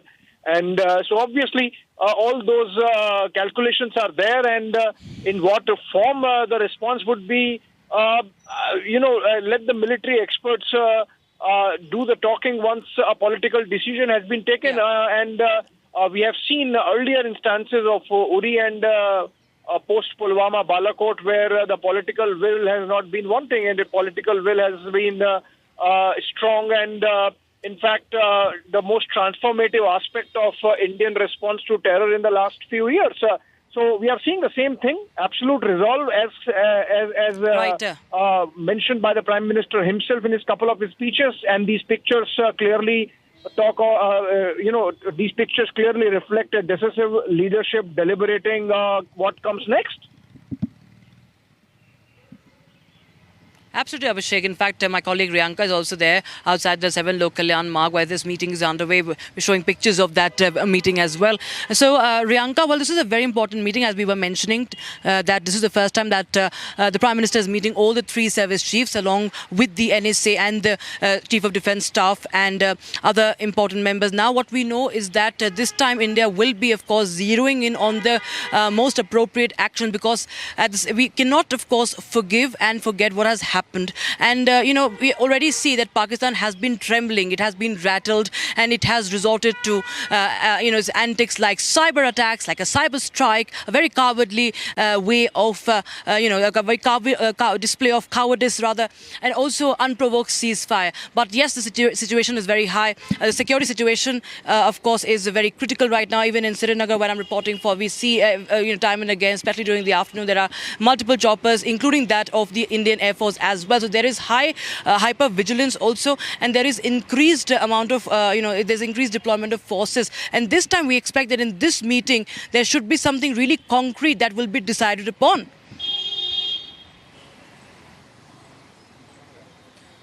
Well, absolutely, Rakshita very rightly mentioned there, given it is the first meeting with the Prime Minister, which consists of the tri-service chiefs, the Chief of Defence Staff, along with NSA Ajit Doval and Raksha Mantri Rajnath Singh, all coming together. There is only one message that is made very clear, that India will not sit silent. There can be steps that will be taken. An example of the Uri as well as the Balakot strike that had happened in the earlier times, and something much bigger than that can also be in the cards, which is why these meetings that are having,